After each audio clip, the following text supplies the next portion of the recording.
It's Red Eye Radio. Gary McNamara and Eric Harley talk about everything from politics to social issues and news of the day. Whether you're up late or you're just starting your day, welcome to the show. From the Uniden America Studios, this is Red Eye Radio. Hello and welcome. He is Gary McNamara. I'm Eric Harley. As we move into a Monday, Gary, how are you? Well, it's a bizarre world we live in, is it not? It is just keeps getting weirder and weirder and weirder and weirder. Hey, I got a question. Yes. Who's in charge of this country? Who's the commander-in-chief right now? No idea. And let's say that when we came back on Wednesday, the first thing that we said last week was, with all the things going on and the number of attacks on American troops and, going after, as we know, Iran's proxies, including in the Red Sea, and this thing heating up. And you and I asked this, nobody in the media is asking, who's making these decisions? And this was before the whole thing with the Secretary of Defense basically missing, and Biden. A New York Post asks a great point. How doesn't Biden know that his Secretary of Defense, you're the damn commander-in-chief, and we are at war? Yeah. Well, I mean, if you look at it, you've got it's, we may not be at war directly with North Korea, but North Korea is lobbing, missiles. You've got everything going on between Ukraine and Russia. You've got of course, everything going on with Israel and what's going on in the Middle East right now. And basically, I almost said a curse word. The horrible situation that's building even further in Afghanistan on all of these fronts. Your DefSec is in the hospital. You don't even know about it. Who are you communicating with then? Who was the commander-in-chief communicating? Because please tell me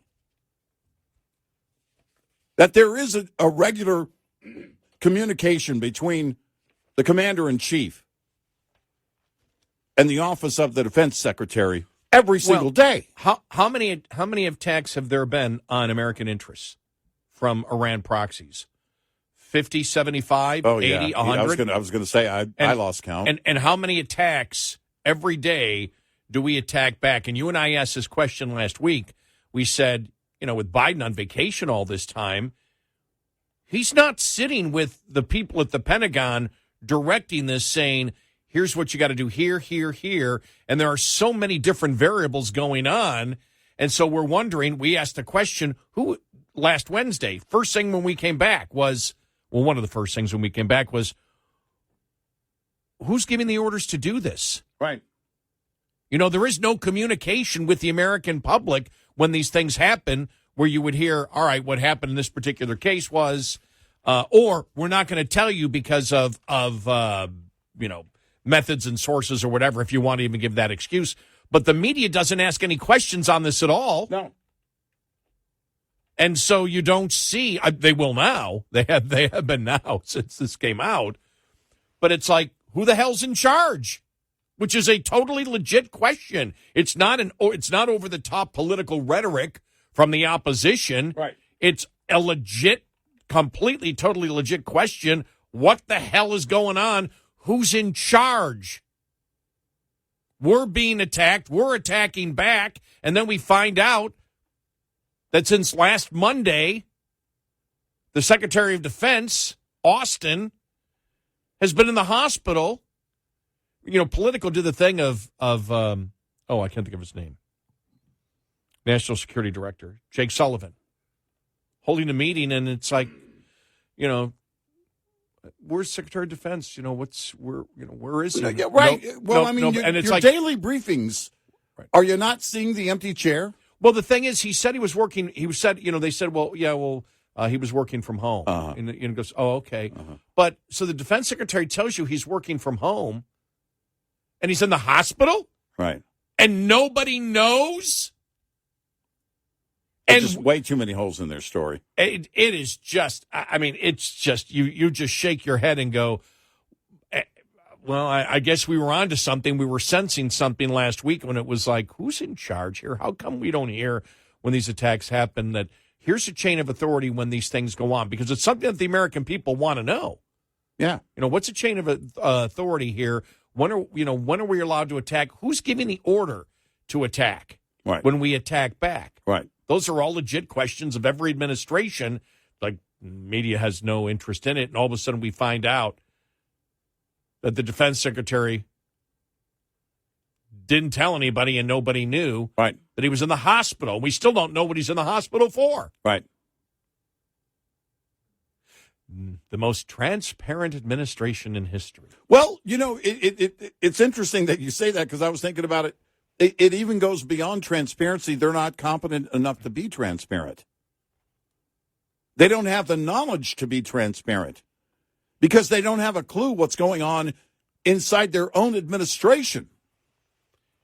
And it's I'm good. I'm glad because I was just reading the New York Post and their editorial over the weekend, and I'm like, okay, it's exactly what we were saying last week. Before we thought that he was missing, but it goes with U.S. forces under regular attack across the Mideast and the U.S. Navy actively engaged with Houthi forces in the Red Sea. Defense Secretary Lloyd Austin was out of commission in the hospital from Monday on. Worse, no one told the White House. Worse yet, neither President Biden nor National Security Advisor Jake Sullivan noticed.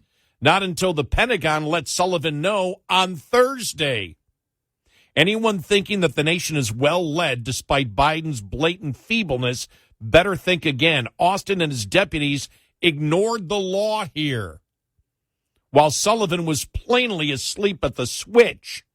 Again, with American forces regularly under fire, and we making the decision to fire back too. Right. Because that's in the chain of command. Who's ordering the attacks back when these things happen? Because on Thursday, they killed the militia leader in Baghdad. This would be the person that they believe was responsible for so many attacks on U.S. personnel in Iraq.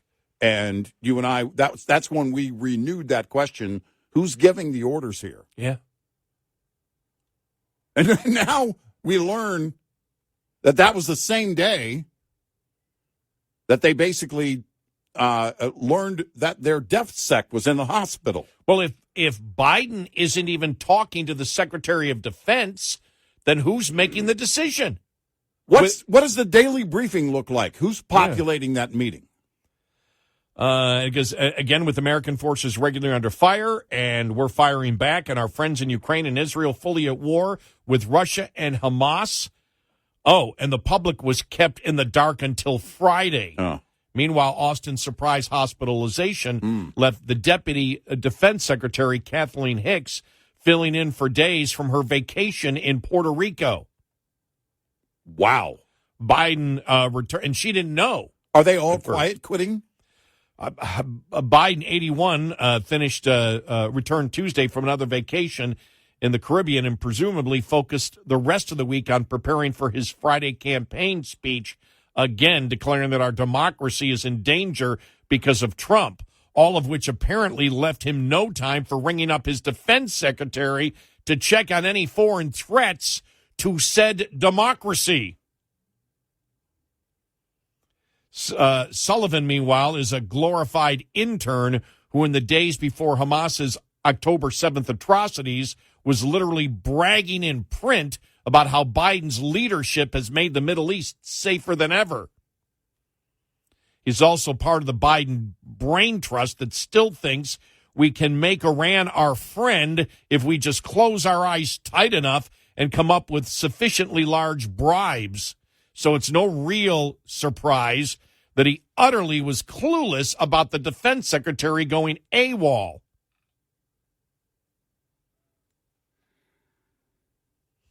We've generally been relieved Austin, an experienced but non-senile adult, is near the top of the national security chain of command, even though he could not talk Biden out of his disastrous plan for bugging out of Afghanistan. but his failure and his staff's to alert the guy with the football here is damning. And that Biden and Sullivan, heck, the entire National Security Council didn't even notice is beyond damning. It's proof positive that the safety of the country and of U.S. forces now drawing combat pay is off their radar for days at least at a time. How can Democrats dare nominate Biden for a second term now? Because they don't care. They don't care. Look, you saw 80%, the polling out over the weekend. 80% of Democrats believe that Trump should be eliminated from the ballot. Yeah. Which means they don't give a damn they about don't care. the Constitution. They don't care. They don't care. They don't care. They don't care they about see democracy. This momentum building from all of these states that are removing him from the ballot, and they see this as they're out. Finally, they've got him, which they're not going to. No, they're not. Supreme Court's going to hear it. Yep. So. But clearly, I mean, but then again, this is like the whole freedom of speech thing. Remember when the vast majority of Democrats were behind getting rid of freedom of speech? Yeah. Because freedom of speech is only for the individual. Yeah, right. It's not for a group of people together. So if you have a group of people, there is no freedom of speech.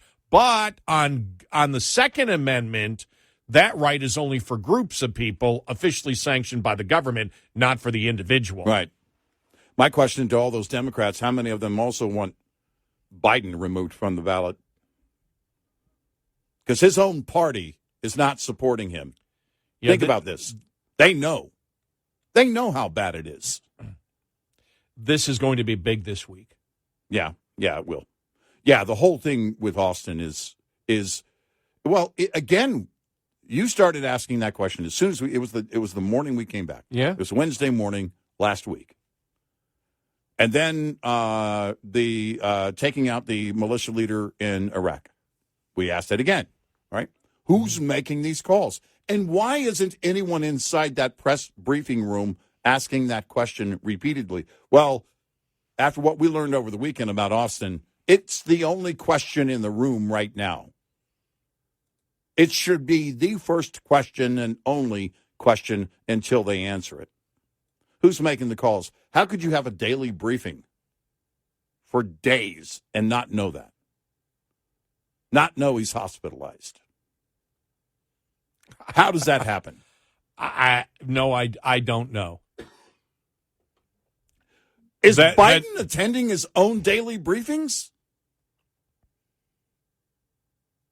Or do they just hand him a Rubik's Cube and put him in a chair over in the corner? I mean, we said it after Afghanistan. There's no way to trust this administration. Look, I'm president of the United States. All right. Well, number one, that's right. You're going to be my vice president, so you do all the work, and I'm single, so I'm looking for the chicks. I'm trying to work a Rubik's Cube. I don't know what you're talking about. So every single day, I'm getting a briefing from my national security director. Right. I need to know what's going on in the world. Right. And especially now when what's going on in Ukraine and Israel, and now then again, as we know, Iran-backed proxies. I mean, dozens, possibly hundreds of attacks on American interests over the last couple of months, and now we're responding. We took out a militia head. We're escalating. Yeah. Obviously, we're escalating, and you're not talking to your national security director every day and asking him, what does Lloyd think about this? Right.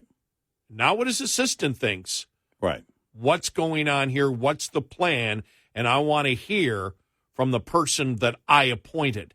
Well, you know what's really scary? We talk about, the FBI being involved in Twitter. We talk about, the FBI sitting in parking lots, taking down license plate numbers of parents and everything else, and all this stuff, this overreach of power.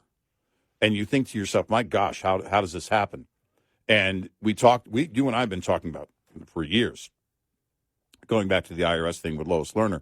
This is a culture. This isn't this grand conspiracy. Yeah, they're working together, but they don't necessarily need to, because they're all on point in terms of what the mission is as activists. And when that is the case, Why should we believe that any of them are in place to do the job that they're assigned to do? Think about that. Because you have, NASA, you have, how many members of the administration out there, and all they're doing is promoting climate change stuff, right? Mm-hmm. That's activism. Well, why would they care about who's making the calls? Just let Jake do it. Heck, let Jill do it.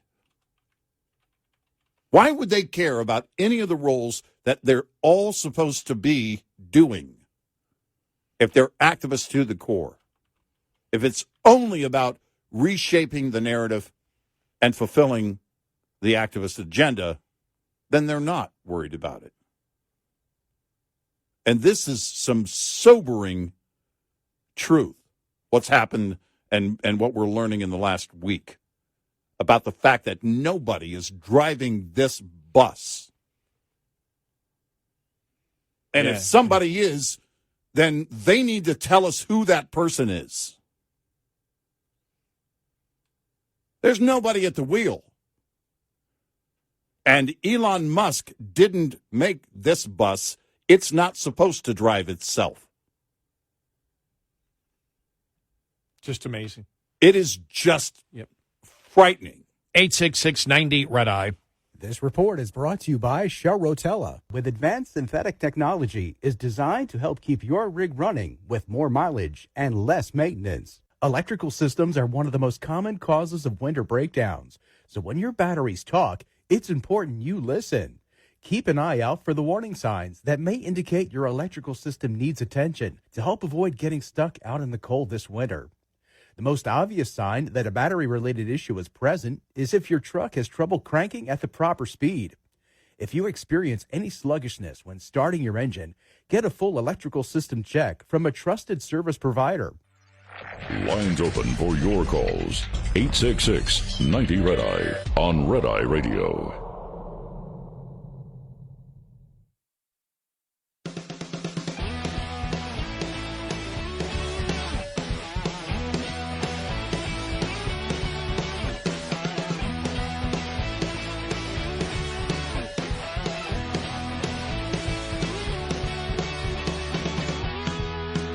It's Red Eye Radio. He is Eric Harley, and I'm Gary McNamara. I guess I don't know what the law is. I saw the New York Post say that what happened is what they did was they broke the law. That if you're a cabinet head, apparently you have to inform the president that you're in the hospital or incapacitated if you can't be doing your job. Right. So I don't know precisely what law it is. I'm making assumptions based on the New York Post saying they broke the law by not informing the president. But like I said, the president, let's put it this way. If nobody came around, if his cabinet wasn't there, if his national security advisor wasn't there, would he ask any questions? Did Austin not tell him because he knew that he wasn't aware? And he wouldn't ask any questions? And, hey, he probably won't miss me anyway. Why do I even need to tell him? Well, if he thought that, he was correct. Yeah, that's what I mean. Yeah, you need to tell somebody. Tell who? Nobody's in charge here. Who do I tell? I mean, we're kind of joking, but it really is a serious basis for the concern. Because it's so insane. We're talking about the President of the United States having no idea this defense secretary is in the hospital for days. Wow.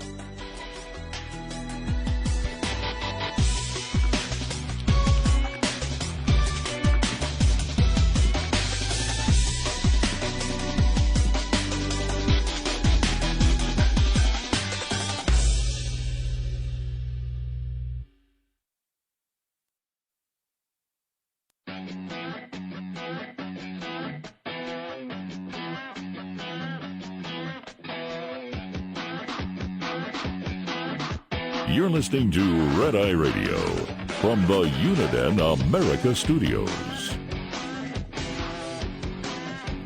It's Red Eye Radio. He is Eric Harley, and I'm Gary McNamara. Just looking here, reading a number of different articles on this. I think really that inside Washington, that blew a lot of people's minds. Yeah. It really did. Right. It was like, what?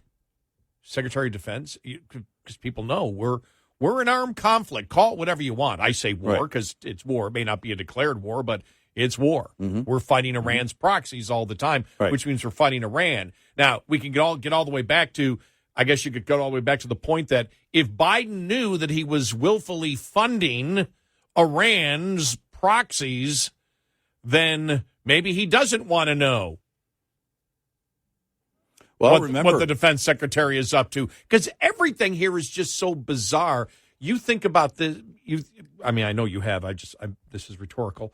But you think about this, that everything that we have seen, since we've been on vacation and before, everything that we have seen with the violence, all of it, read every headline, all of it is Iran-backed. Yeah. And if this was a Republican president who had made funds available to the country that's giving the money to terrorists to attack our interest and our soldiers, that Republican and his administration would be all over hearings through Congress on the Hill. Oh, yeah. No doubt. And remember when we heard during the Obama years that the intel was being changed by the time it got to Obama's desk? Yep. Is any of it even reaching Biden's desk? Well, this gets us into the other narrative, and when we talk about who's running the government. Look, even when Trump was in office, you didn't have the FBI doing his bidding.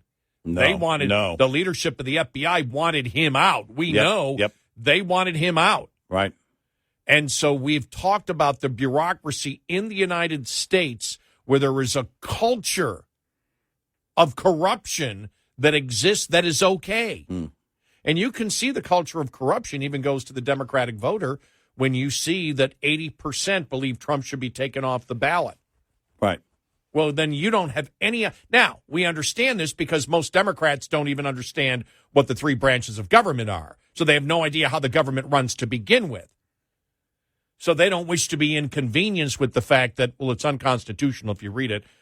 Number one, only Congress can. It doesn't involve the president or vice president. And number two, only Congress. Right. This only applies to Congress, not to states. Right. And how do you know that? Because this law, this constitutional amendment, was passed after the Civil War, and the last thing that the Republicans who proposed all of this from northern states would have done was to give Alabama or Mississippi or Louisiana the ability to destroy a presidential election. Yeah. So we know this. So it shows that the majority of Democrats either don't have any clue as to what's in the Constitution or they don't care. Right. Which to me is corruption to begin with. Right. Because that's when you think about it, you say, we're not going to follow the Constitution and we don't believe in the Constitution. Is that corruption? It may not be criminal corruption. To me, it's political corruption in the United States. Oh, yeah, to me as well. Yeah. And what's maddening about this is that it's not over. In an election year, all of your enemies or would-be enemies are going to test the sitting president. We're dealing with everything on the southern border, dealing with everything abroad, still dealing with Israel, and who knows where that goes. If not for Israel's ability to defend themselves, who knows how bad it would be right now. It is just maddening to think that there is no commander-in-chief. Look, we've been saying since the botched exit of Afghanistan, you can't trust anything coming out of this administration. Right. Now, I just got a question. If everything that happened with Austin last week.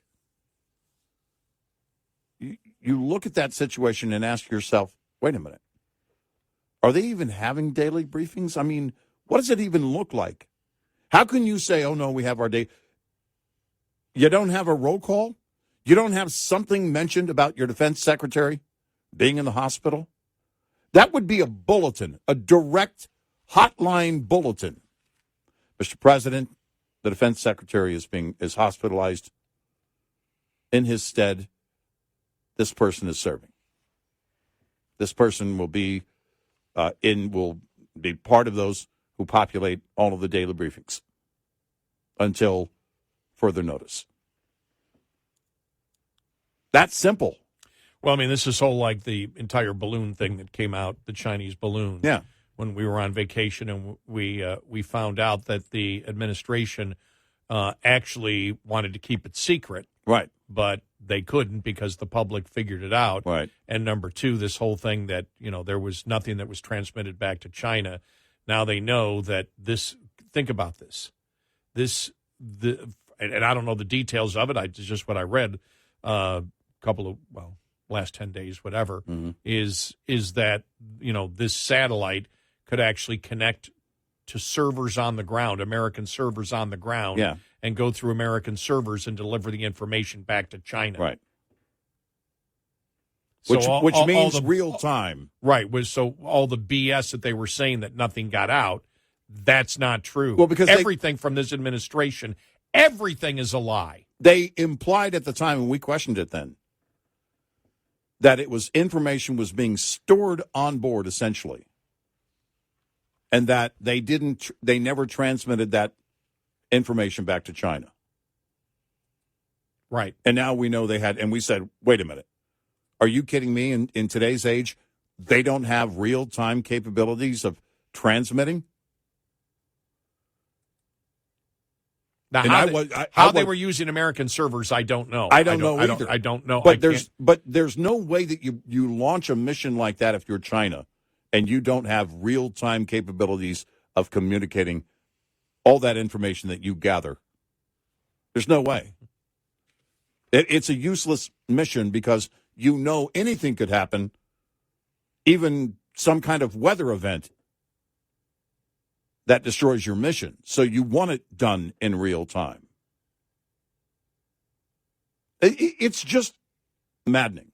It really is maddening, the incompetence here. But, again, is it incompetence or is it the attitude that they just really don't care?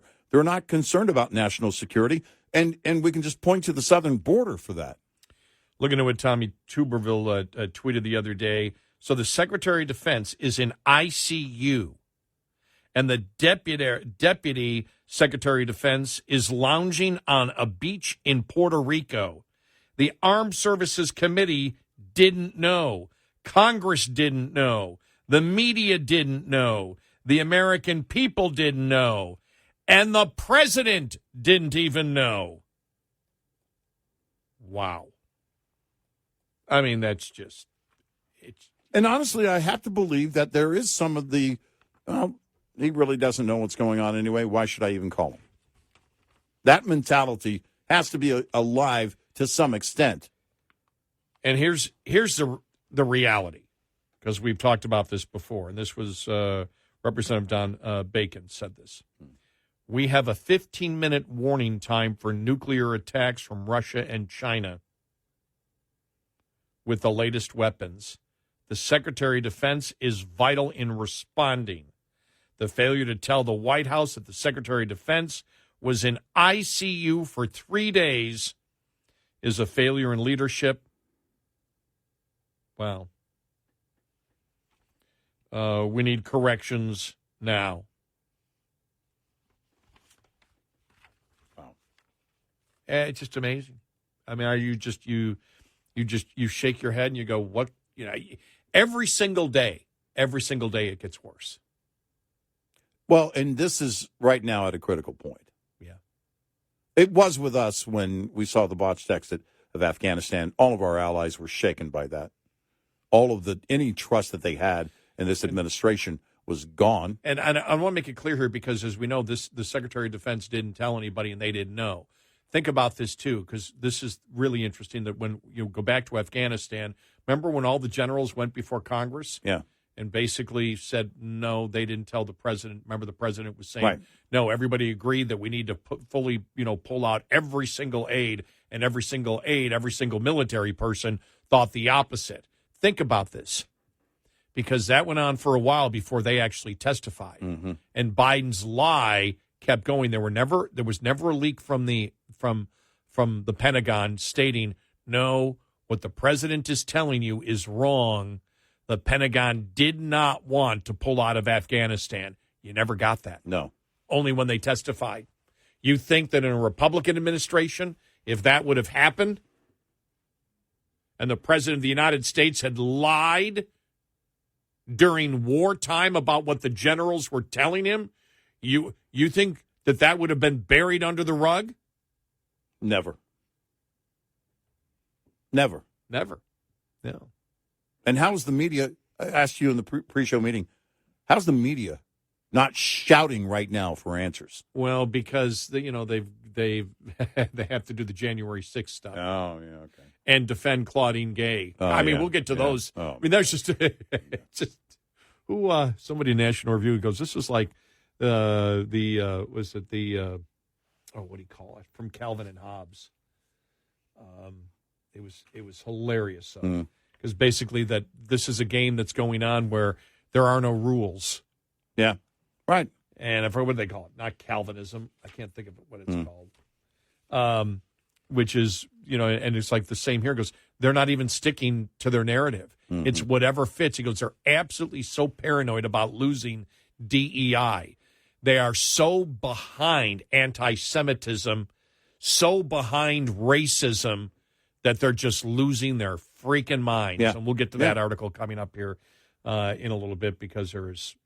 Well, no, I mean, it's what we mentioned earlier. Everything is about, it's got to be climate change. It's got to be about, the liberal transgender movement, everything else that they're focused on, and they're not focused on national security because they don't care. They simply don't care. When the word came out of them striking and killing that militia leader in Iraq, I thought, who had concern enough to do that? Look, if it is the person that's responsible for attacking U.S. personnel, I want them taken out. I support the move. Oh, yeah. That's the whole point of the question. Wow. It was kind of surprising somebody from this administration cared to do their job. And but it's why we were asking the question last week, who's in control? Who's making these calls? Where is any communication? For God's sakes, when Soleimani was taken out, that was 4 months of the media questioning whether it was the right thing to do. Nonstop. And who called for it, and how did it happen, and everything else. This happens, nothing.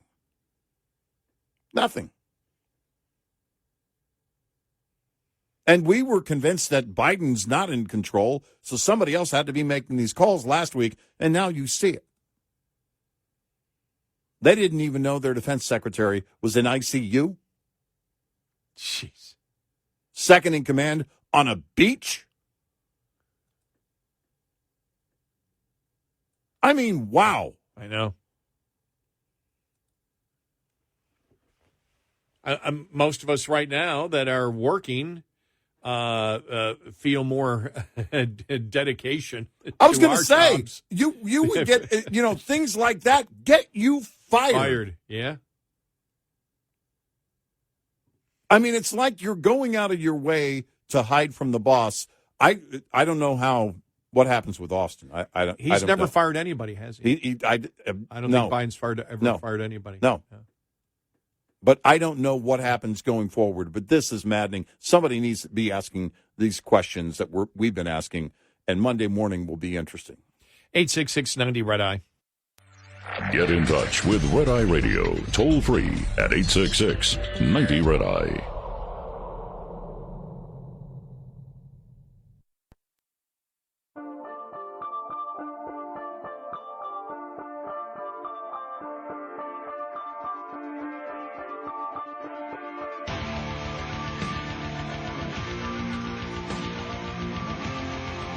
It's Red Eye Radio. He's Eric Carly, and I'm Gary McNamara. The media just can't let go the DEI thing with Claudine Gay. We'll get to that coming up here following the top of the hour. And DeSantis is not going to pull out. That was that rumor yesterday. He made a comment about Iowa and then kind of like, beyond Iowa in recent days that made it sound like he doesn't have any plans to pull out. But March 5th is Florida. Mm-hmm. And do you want to lose your home state as a sitting governor of that state? And maybe he doesn't have a concern.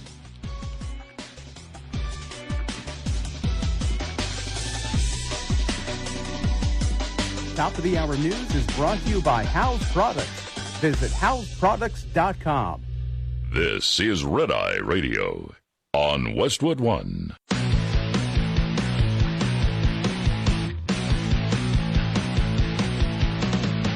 Now, it's Red Eye Radio. Gary McNamara and Eric Harley talk about everything from politics to social issues and news of the day. Whether you're up late or you're just starting your day, welcome to the show. From the Uniden America Studios, this is Red Eye Radio.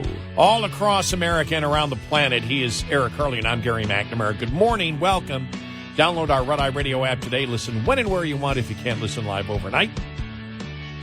All right, this is the one sentence that just blows both of our minds, and you asked a great question. You said, is the administration lying? And we know they lie about everything. Yeah, right. We know this. Right.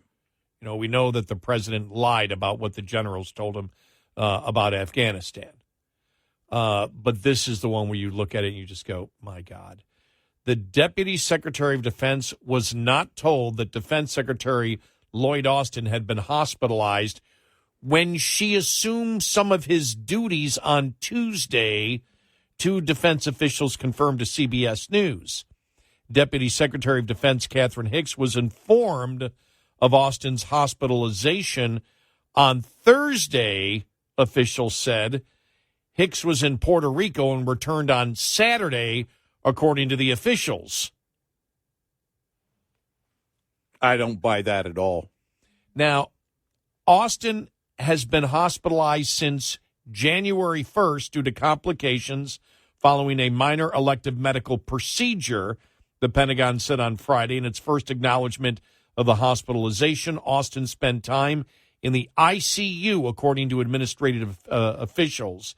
The White House was also not aware of Austin's status until days after he was admitted to Walter Reed National Military Medical Center, a Biden administration official told CBS News. So you're saying, because this is how it's written, the Deputy Secretary of Defense was not told that the Defense Secretary had been hospitalized when she assumed some of his duties on Tuesday. So you go, okay, what's the scenario? Somebody comes up to you, whoever that is, in the Defense Department and says, you're going to assume some of the duties of the Defense Secretary. What's the next question out of your mouth? Why? What is he doing? Where is he? So did they lie to her? Because it's either that they lied to her or everybody's lying about how this went down. And then, when we talk about, you brought up last hour, the botched exit of Afghanistan. But during that whole thing, Biden was, saying, well, he was lying. And he was saying all the generals agreed, all the generals were on board, all the generals. Then we found out later that that wasn't the case. Well, are we being lied to from the Biden team about Austin? Did they know? Were they told? And he just flubbed it, didn't remember, didn't get it, didn't understand it, or for whatever reason is not aware of it or didn't care. I don't know. This is why it's so maddening, because you can't trust anything that's coming out, because if Austin lied to everybody, he needs to be gone. Yeah.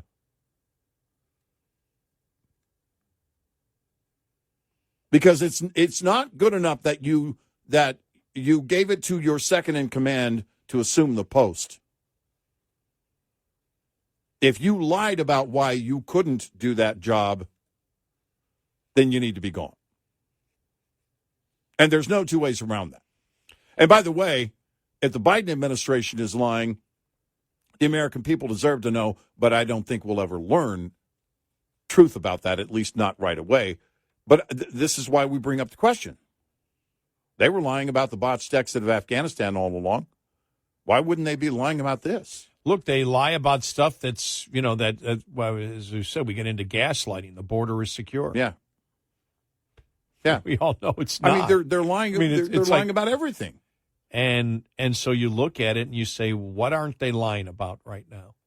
And so you have to look and say, okay, if lying is pathological throughout this administration, who the hell knows what the truth is here? Right. Did somebody tell somebody in the Biden administration, but nobody got it all the way to Joe? Do they keep these things from Joe because he might get upset? Right. I mean, there's nothing to get upset about. Well, but again, if he is, he was making a public appearance on Friday. I mean, right. if he's set to do a campaign speech on Friday, there are things you don't want him to have top of mind where he goes off script, so you don't tell him. I'm just throwing possibilities out. I'm not saying that happened. This is what happens when you have a pathological pathological line administration. Right. Because imagine he steps up and he's going to make a speech. He steps up and, listen, our thoughts to Defense Secretary Austin, who's in the hospital. And then everybody's going, I'm sorry, what? Well, don't worry. His second in command is in charge. Well, okay. Where is she? Oh, on a beach in Puerto Rico. I mean, that goes south very quickly if Joe knows about it and opens his mouth about it. Like many things. Well, this isn't much better. That's what I mean. That's what I mean. There isn't. You've got every reason to not tell him, and they have no concern with lying to the American people. No. None. So anything is possible. John Stamos at one point could have been the acting defense secretary last week at some point, is what I'm saying. That's how bizarre this thing is. And I'm only halfway joking. Because if they're willing to lie about Afghanistan throughout the exit of Afghanistan, over and over and over, and we learned afterwards that president trying to convince the then president of Afghanistan to go along with the lie and repeat the lie with him. And all of this, and the top generals were not on board. In fact, the top general had stepped down during that summer. If you recall, that was a red flag for us. It gets down to the question, what do you trust here? This is not a small thing. Well, because even Politico, the liberal publication, at a White House meeting last week, Jake Sullivan, the National Security Advisor, noticed that Defense Secretary Lloyd Austin was absent. A top Pentagon official, Sasha Baker, was there in his place.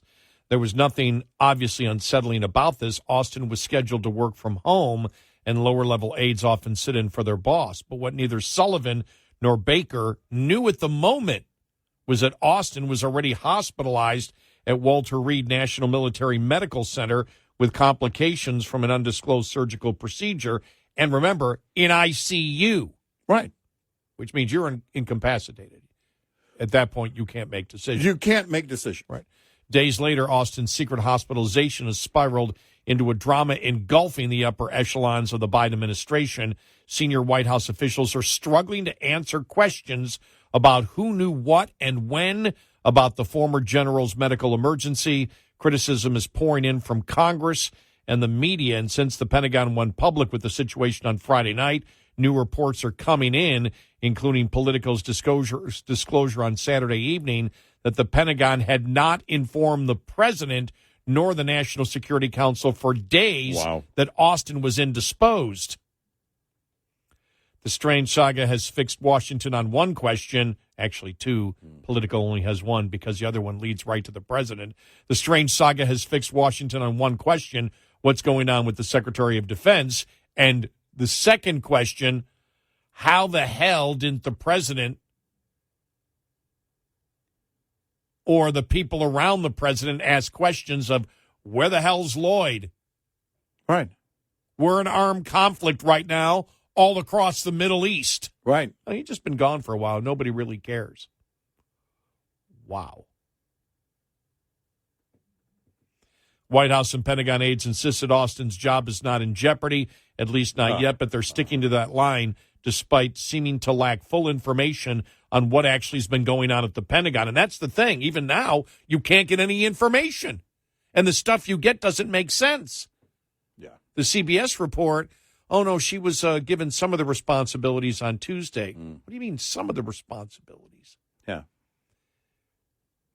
And what's the first question you ask if you're the deputy secretary and you're on a beach and then you get the call, by the way, you need to take some of the secretary's responsibilities this week? First question would be, Why? why? I'm on vacation. Where's he?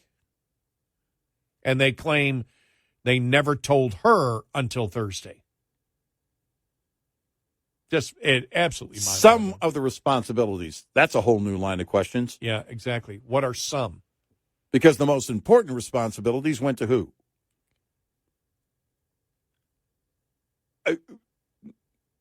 Which That's a rhetorical question. Right. Yeah, right. which responsibilities went to who? And if some of the responsibilities went somewhere, are they saying that Austin still retains some of his responsibilities from the ICU? Yes. Everything is a frustrating puzzle with this administration. Number one, because the pathological line that's going on and the president's, loss of cognitive abilities. Yeah. And it leaves everything open at that point going, who the hell is running the country right now? Let's go to Dan in Colorado. Dan, welcome. You're on Red Eye Radio. Welcome to the show. Hi, Dan. Good morning, gentlemen. If I didn't show up to work, my dispatcher or somebody in the office would try to call me and ask me what my problem was. Yeah. And if they couldn't get a hold of me, they probably try to call my wife, who is, the emergency contact. Right. So, I come to the conclusion that there's one of two things that's going on. Either they're asleep at the wheel, or, as you guys have said, somebody's smoking weed. Yeah, right. Yeah, no, I mean, you make the point there, and as we mentioned, Dan, and thank you for the call and the comments, you get fired for this. Now, wait a minute. We didn't say that anybody was smoking weed, but we should have. Yes, no, thank you, Dan, for introducing this, and how dare we not introduce it in the first hour. Thank you, Dan, for straightening us out on that. Appreciate that. But, I mean, think about that. He's right. It's a truck driver. Dispatch is going to reach out. Then they're going to call, if they can't reach him, they're going to call his wife. Have you heard from him? It's, and imagine, Dan just didn't tell somebody. He just took the day off, or in any role, in any job. Yeah. Now, well, if I don't show up for work, you're going to say, oh, gee, she's either dead or was in an automobile accident on the way to work, there's a great concern. Yeah. And so think about... And my job is nothing compared to the Secretary of Defense of the United States of America. Exactly where I was going.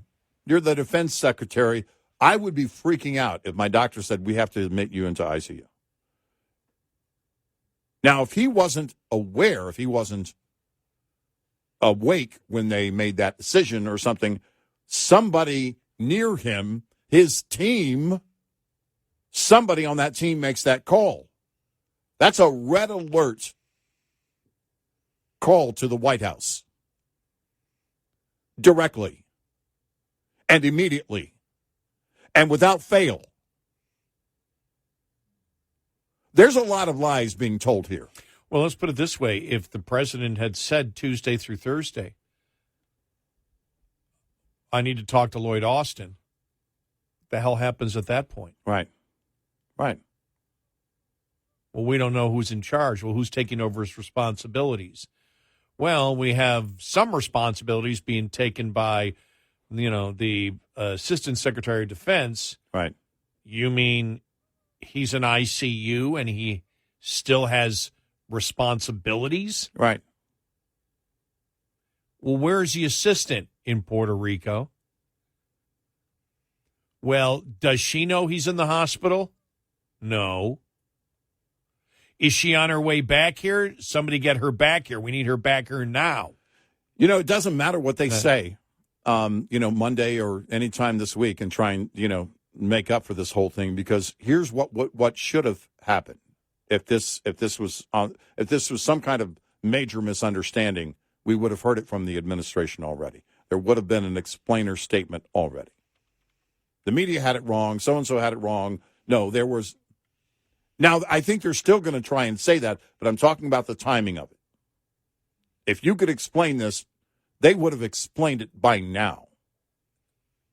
And they can't. So I don't trust, that's with anything from this administration, I don't trust it anyway. But that's specifically why you can't trust anything they say on this going forward. 866-90-RED-EYE.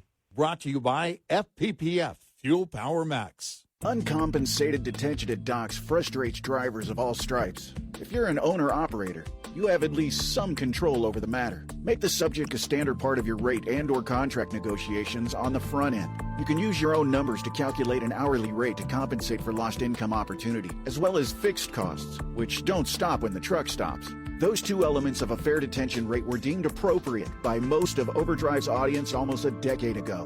We've used income, fixed costs, and miles average of our owner-operator business services from ATBS's clients to compute an average $64 an hour detention rate then. And 10 years later, the figure is $83 an hour. Use your own numbers to calculate your rate. A simple conversation with any broker or shipper or your carrier if you're leased about what you're putting in the rate might yield results you don't expect. Owner-Operator Business 101 is provided by Overdrive's Partners in Business program. Go to overdriveonline.com to the Partners in Business section of the website for more details on this and many other topics. Brought to you by Shell Rotella. With advanced synthetic technology is designed to help keep your rig running with more mileage and less maintenance. We'll be right back with more Red Eye Radio with Eric Harley and Gary McNamara.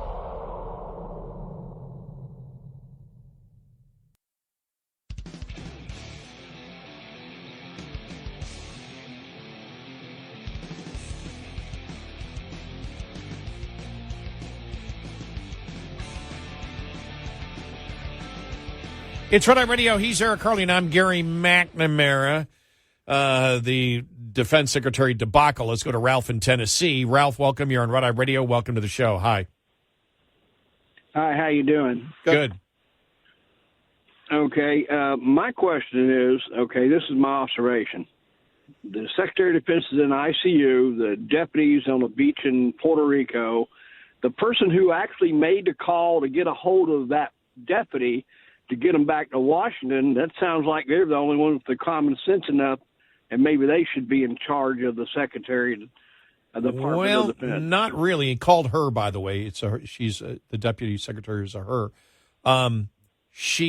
Wait a minute. Am I using the proper pronoun? Say, we don't know how that person identifies. Wait a minute. I'm taking liberties here. Sorry, I Ralph. don't know how she identifies, so I apologize, Ralph, for that. But the only thing is, they called her. They called her on Thursday or on Tuesday, and told her apparently. Well, all they said was the defense officials told CBS she was informed on Tuesday that she would take over some of his responsibilities, but she did not know he was in ICU. And so we asked this question. We said, if somebody calls me and says, well, you need to fill in, you need to take these responsibilities from, Eric, for example, things you might do. My first question would be, why? Where's Eric? Right. I agree with that. I'm just saying whoever made the call should have been the one being in charge if he's going to make that call. Yeah, we just don't know who that is. Yeah, There's too many don't know who that is. And your second question, Gary, and thank you, Ralph, for the call. Yeah. And the second question would be, if they called you and you got to take over Eric's duties, would be, what does Eric do?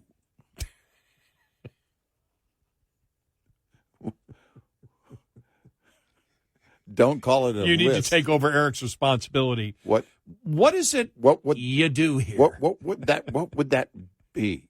Well, exactly. Take them right from Office Space. Exactly. What would that be? What is it that you do here? What is it that you do here?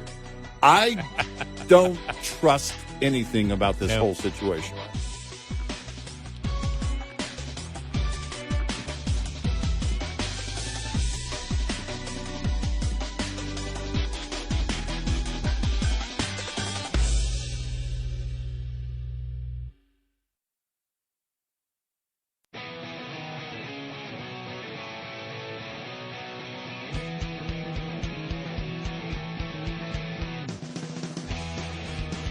Call and join the conversation. 1-866-90-RED-EYE. Red Eye Radio.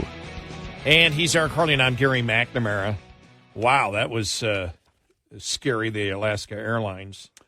Yeah. The panel flew out. I wonder if anybody has speculated, what would the damage have been if that plane was at 40,000 feet instead of 16,000? I can't imagine. And I have to believe that everybody that was on board that flight when it happened, the passengers, were concerned that it could be ultimately catastrophic. It's amazing that it was not, and no one was injured.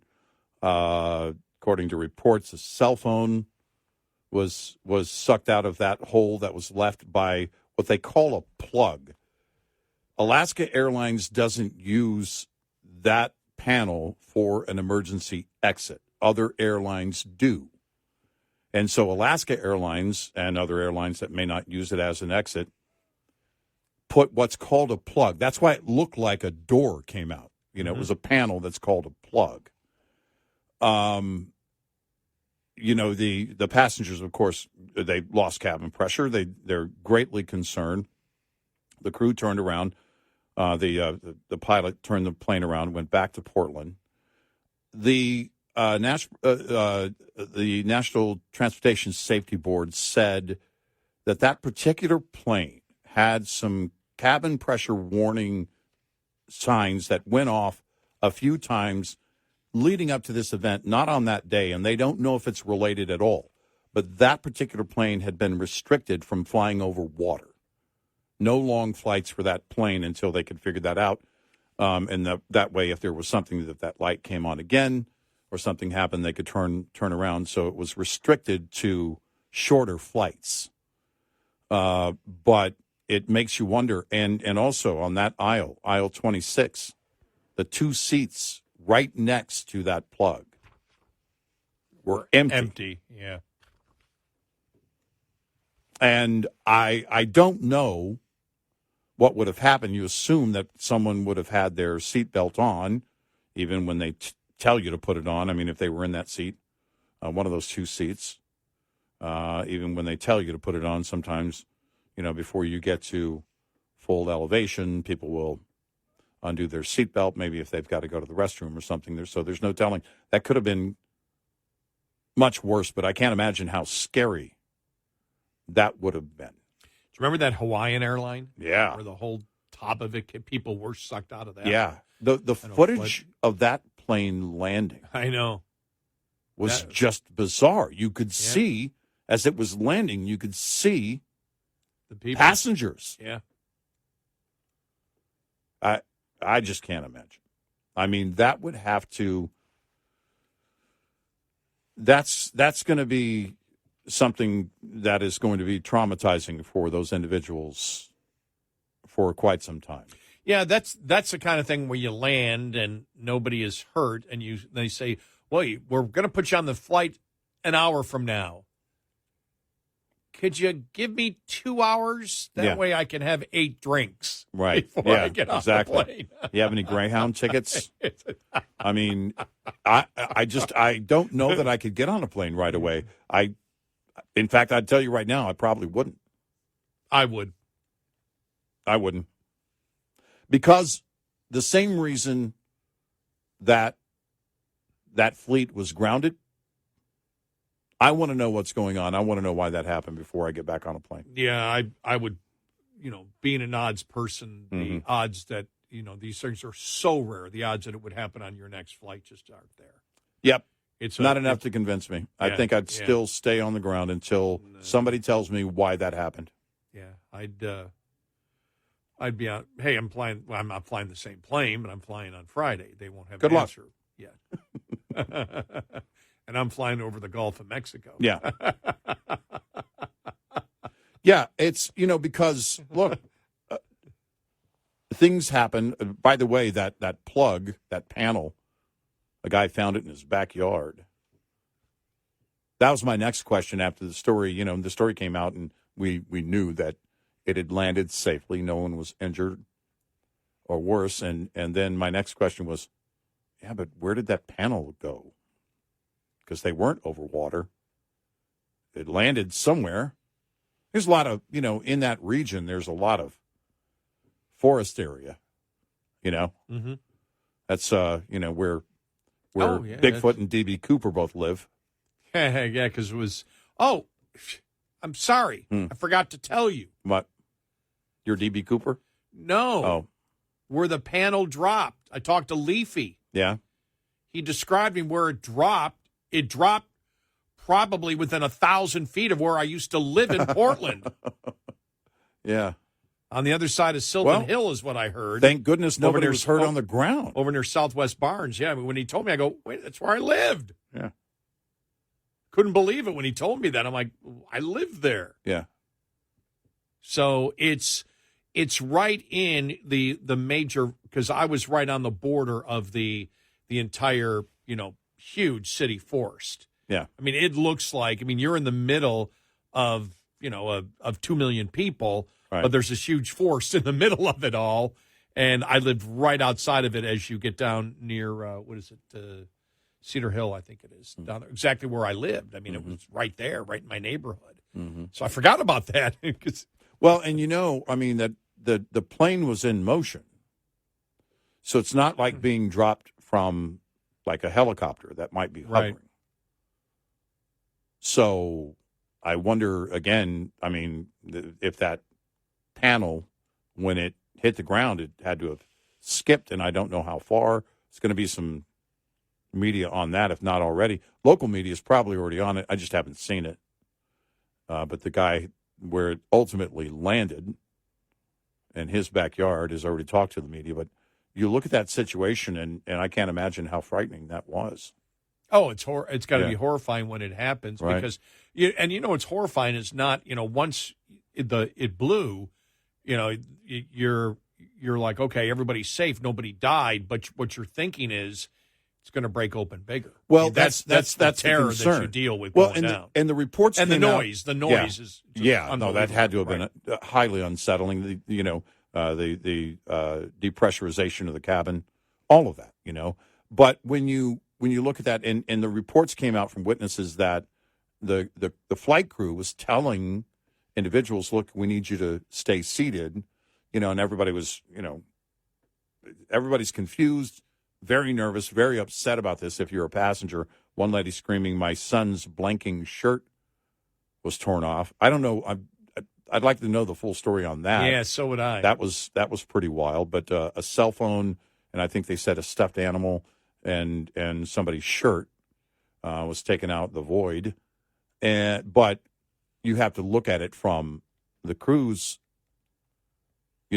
point of view. No, everybody sits down. In any situation like this, in a normal landing, they've got to go through their protocol. But in this situation, too, they need everybody to be seated in your assigned seat, too, and also, stay there until the crew can do their post-trip.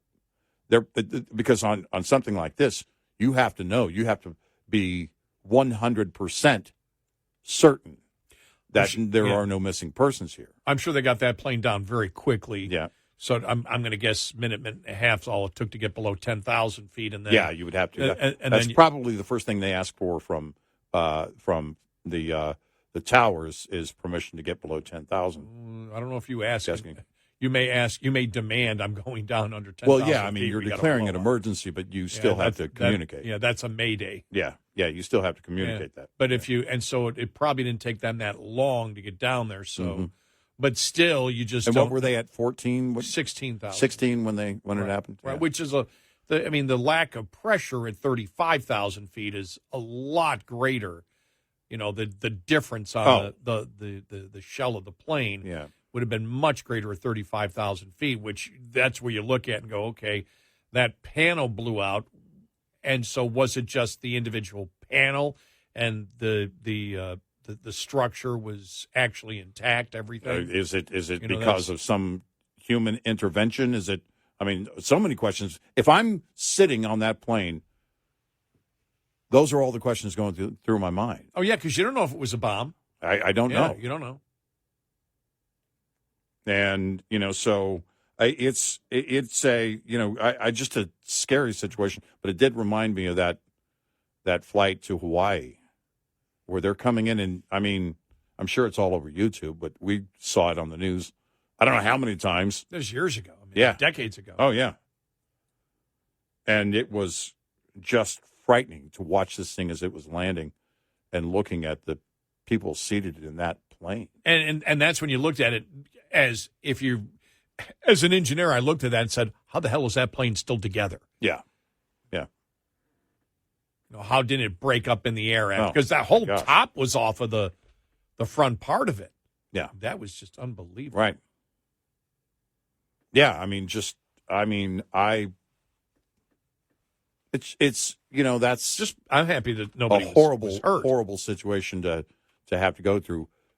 Everyone on that flight has to be thanking their lucky stars, thanking God that that it was over and that nobody was hurt. Yeah, that was just weird. But you're right, that was D.B. Cooper was. It's about in that D.B. Cooper was north. Yeah. More near the Toutle River. Yeah, but I think so. Probably 50 miles north, but still, it's the same. Well, he built his cabin south, though. From what I've heard, he wanted to be closer to Bigfoot. That is scary. That is scary. Yeah, that was Aloha Airlines flight 243 was the one with. Or I believe the whole top of it. Yeah, I'm looking at it right now. Yeah, I mean, you look at it, there's no way. I mean, I'm just looking at it right now. And from my memory, because I hadn't looked at it in years, it was like, and I'm looking at it right now, because it's below the seats. It's the cut in the plane is down in the baggage compartment. There's no such thing as a convertible commercial airliner. Yeah, I mean, that's what it looked like. You look at that right now, and you're saying, how did that one ever stay together? How did they get it to the ground? Yeah. And what type of, how did they have control of the instruments? A lot of the lines, again, maybe the lines were lower, but you look at it. Maybe the lines were through the belly.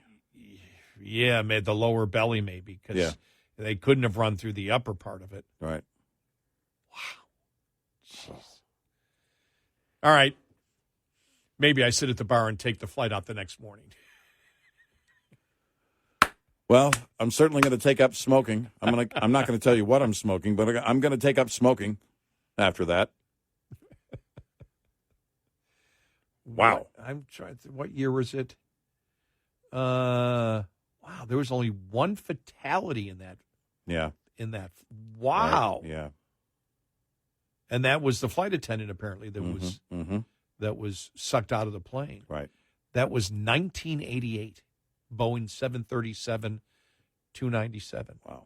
Wow. Amazing. 866-90 Red Eye. Coming up, more with Gary McNamara and Eric Harley. It's Red Eye Radio.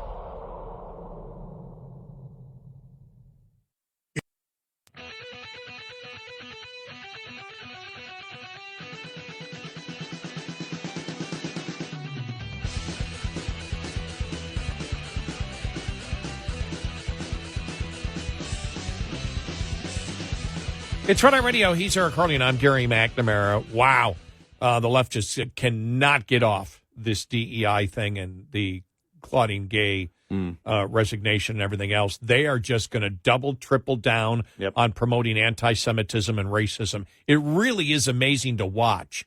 But an interesting editorial I read over the weekend, which was just like, they're just insane right now. The media is just insane. They don't even know where they're going. It's like everything is just an emotional reaction to anything that they hear. Which, to the point of you and I've talked about this, they don't even know what they said last week on a particular topic. And so they're defending indefensible positions because they're just so angry with everything that's going on. Right. But nothing makes sense. So we'll get to that. Well, let's spend a couple of hours talking about the Golden Globes. You know when I learned that the Golden Globes happened last night? When I woke up to news alerts. Sorry, New York Post. I really don't care. Of some of the winners, I was like, all right, I don't care. I don't care. And also, I don't care. And I'm kidding. Yeah. Yeah, no, we're not going to spend that kind of time on it. Yes, I didn't know until I came into work and I started searching. That was it. Yeah. It's like I start going through all my different websites, seeing what stories are out there. I'm like, oh, that's right, the Golden Globes. Oh, Taylor Swift left early. She wasn't happy with something. I really don't care. Yeah, I don't care. I just don't care. You mean she wasn't at the Kansas City game? Yeah. Yeah. It's, well, and I wondered, I mean, the award shows have just lost pretty much all of the interest, that they used to have by most Americans. And I have to assume that that's the case with the Golden Globes last night. It's still in decline, but I guess we'll wait and see what the ratings were.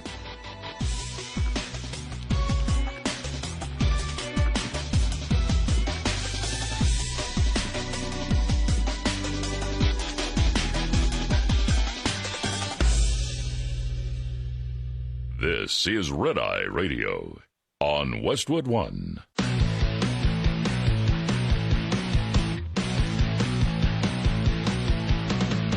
Now, it's Red Eye Radio. Gary McNamara and Eric Harley talk about everything from politics to social issues and news of the day. Whether you're up late or you're just starting your day, welcome to the show.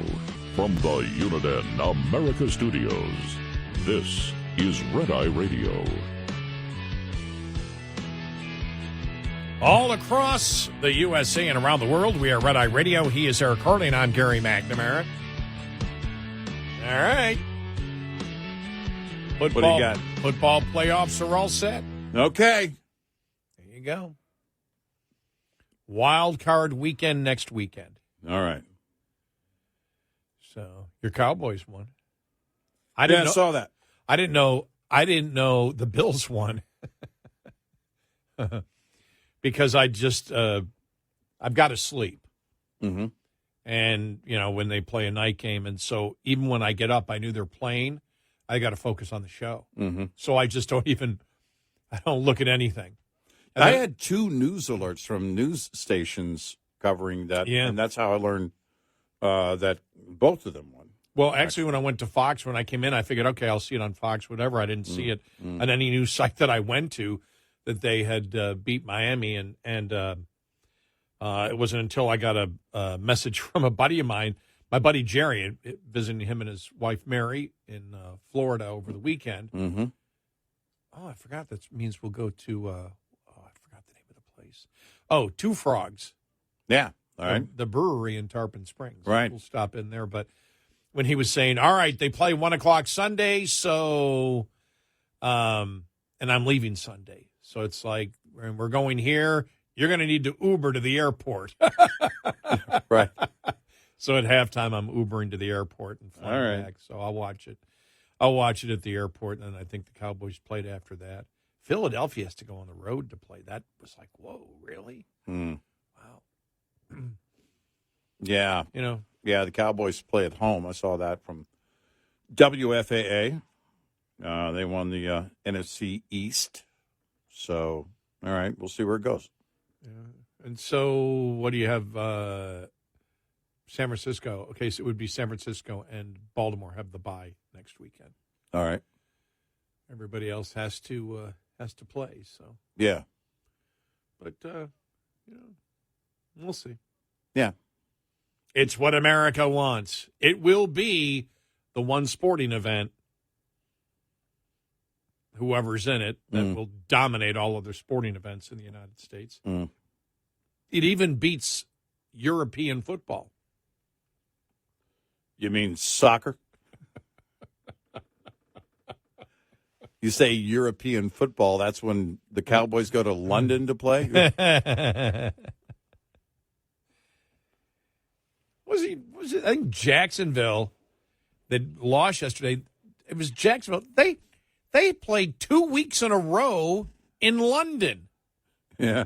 Oh, did you hear? Mm. I don't know if it's next year or the year after. A game in Brazil.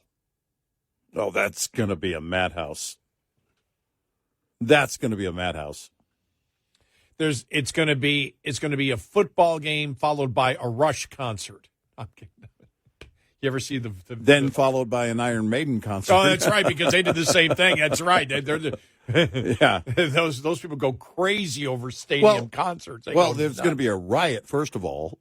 About halfway through the game, because the people of Brazil are going to be wondering, why aren't you kicking the ball instead of passing it? It will be interesting. This isn't football. Yeah. Yeah. Good luck to whoever. I don't care. Go team. Go sports. Yay. All right. I got an audio cut I got to play. All right. And this is where, and we're going to be doing this a lot lately because the left wants to rehash all the arguments again. And as long as it does, it's like, great, you give us the opportunity to defeat your argument because you wish to talk about it. Right. The way that the left, this is some advice to the left, the way right now on the majority of the issues that you're defending, that you have the best possible way of winning an election while still believing it is to not talk about that issue. Yeah. And we'll get to the DEI stuff here in just a little bit. But the other one that I thought was fascinating yesterday, and the poll that came out that showed 80% of Democrats believe states should disqualify Trump from the 2024 ballot.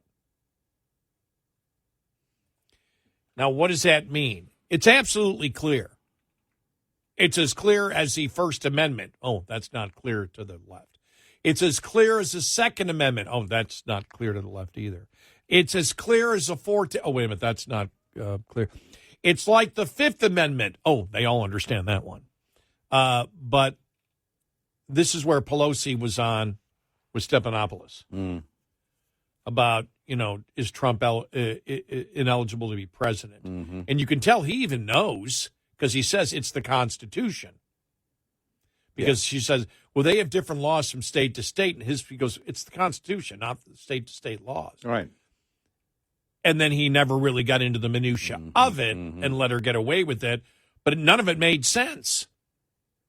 But it's very important to know, again, there are a few reasons. If 80% of Democrats believe that states should disqualify Trump, it means 80% of Democrats have no idea what's in the Constitution or the 14th Amendment. None. They're completely and totally clueless. Yep.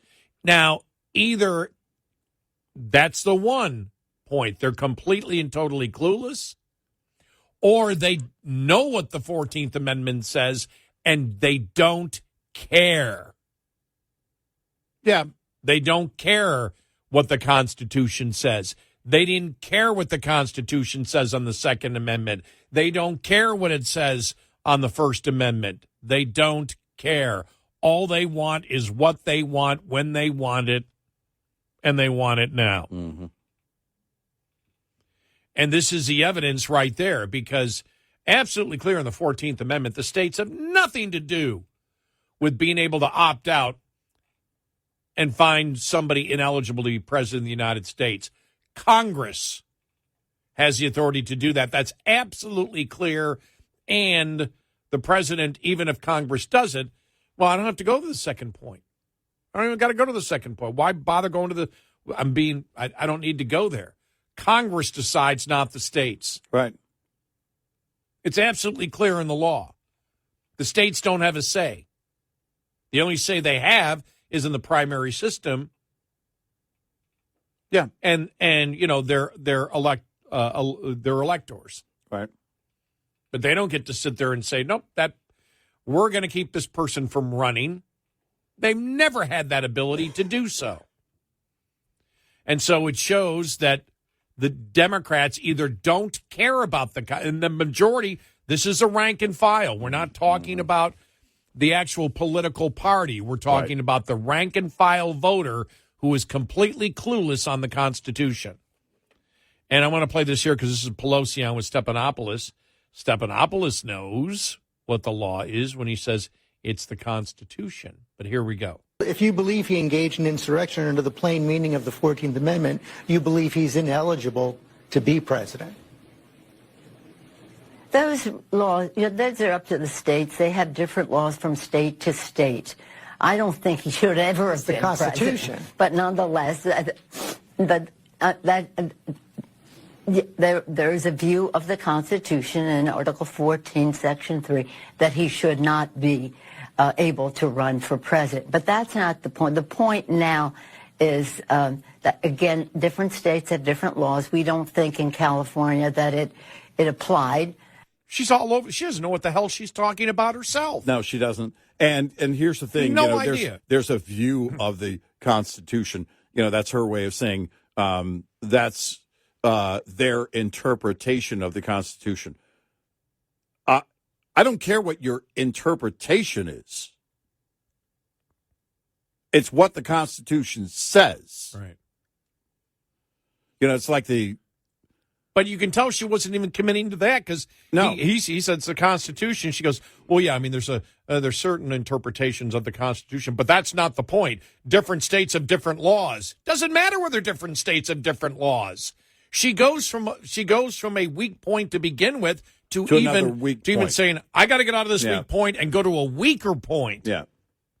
No, they're scrambling because she knows the whole thing is bogus. Yeah, she knows. This is their Hail Mary.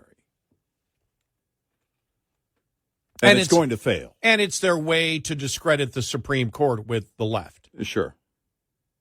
Well, and look, if you're going to remotivate people, which they've already if done, they're going to remotivate people that aren't any longer the portion that is no longer motivated to be anti-Trump as they were maybe in 2016 or 2020, then this is the tactic to do it where, you go in and we believe this is wrong. The courts did this and the Supreme Court is wrong for doing this and blah, blah, blah. And now it's your chance to take him off the ballot by defeating him and voting for Joe Biden.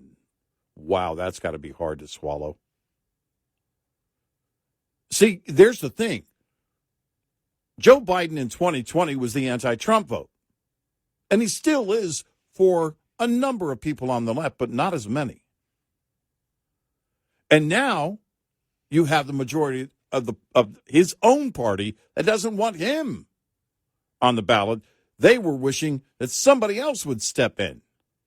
By the way, the Democrats know that what they're promoting is unconstitutional. They do believe that, like we do, that the Supreme Court is going to overturn it based on what the Constitution actually says. Mm-hmm. You hear her mumbling and stumbling there because she knows, as you said, she knows what the Constitution says. Yep. She knows that these states don't have the ability to do what they're attempting to do. She doesn't care because it's political. That's why she's caught up in her own confusion and can't answer it because she knows what the truth is. And, of course, she can't speak the truth because they want Donald Trump to be the nominee. Yeah. They're not trying to get rid of him. Right. What they're trying to do is say, see, the Supreme Court, they know what's going to happen here. Yeah, they know full well. Right. They just want to say, see, the Supreme Court's protecting this guy, and this guy should be out, and we all know that the Constitution allows us to be. Doesn't matter whether it's a bald-faced lie or not. It's just the fact that we want to damage him as much as possible being the nominee for the Republicans But Nancy Pelosi knows, and every Democrat in Congress knows, the Constitution does not give the states the ability to disqualify a candidate. That's up to Congress. Yep. They know they're going to lose this. Yep. And they know using it. 866-90-RED-EYE. Lines open for your calls. 866-90-RED-EYE on Red Eye Radio.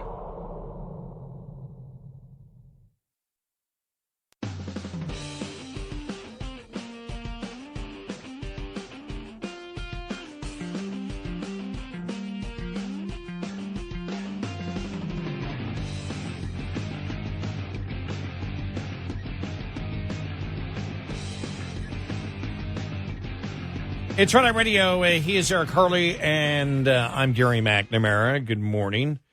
Coming up following the bottom of the hour, the whole DEI debate, which got to be lunacy to see on Chris Wallace's CNN show. Oh, it turned into a zoo. Yeah. And it gets back to the point where the left is just furious. How dare you say that, she got her job because of DEI? It's like, well, that's what DEI is about.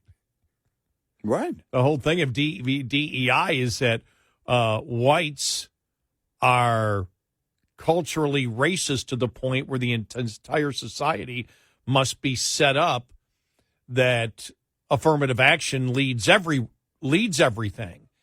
DEI is about not differences in opinion, not diversity in education and opinions. It's diversity in physical characteristics.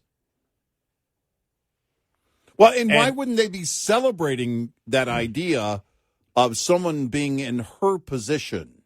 Especially with her background. With her background as a result of DEI. This is how it's supposed to work, and we need to continue doing this. I mean, that's what DEI promises, right? By the way, I mean her education background, not her performance background. Right. I want to make that clear. Right. But you can't have it both ways. You Yeah, can't sit there and say that we need to do more of this, but hey, we didn't do it here, and how dare you say we did it here? Right? Because that's what they're saying. That DEI needs to be the policy across the board, but how dare you say it was the policy here? Because what you're saying is it would be wrong for her to be in that position as a result of DEI.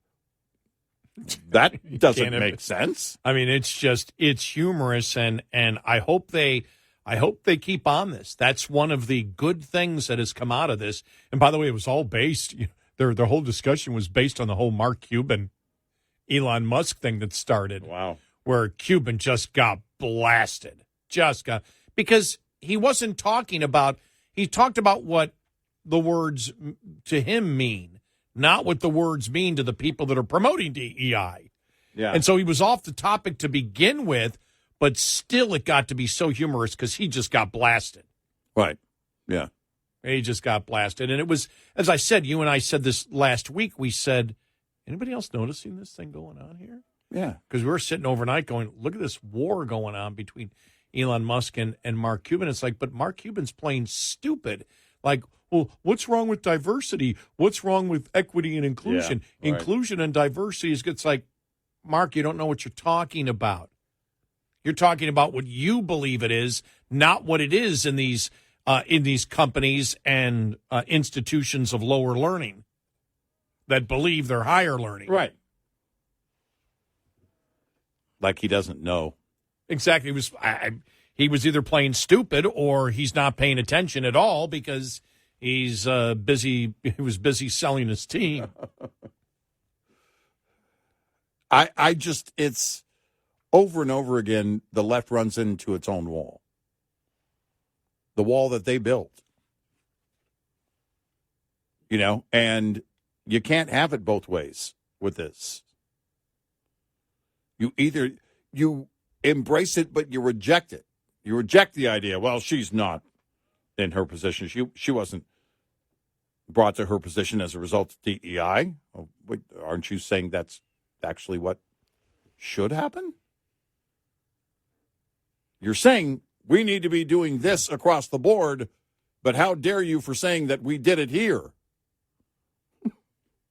Yeah, it's absolutely nuts. I mean, but I'm happy it's happening because we need on the cultural issues, especially of racism, where it is so obvious and even admitted by Democrats for many years that they have practiced and behaved using identity politics, which is you judge people by groups and not individuals. Yeah.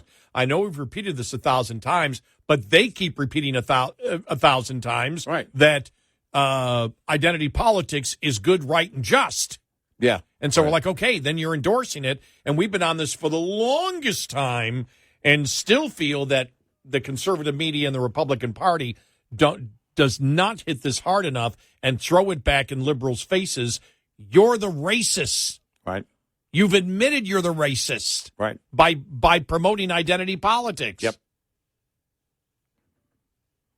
Yep. And look, to anyone who's paying attention, it's obvious. But it's important to point it out every step along the way. Every step along the way. And I'm with you. I'm glad it's happening. I'm glad this conversation is still happening about the now former president of Harvard. You know, that's the way, and when we said with the University of Pennsylvania, well, you know, the conversation still needs to keep going. This needs to not go away.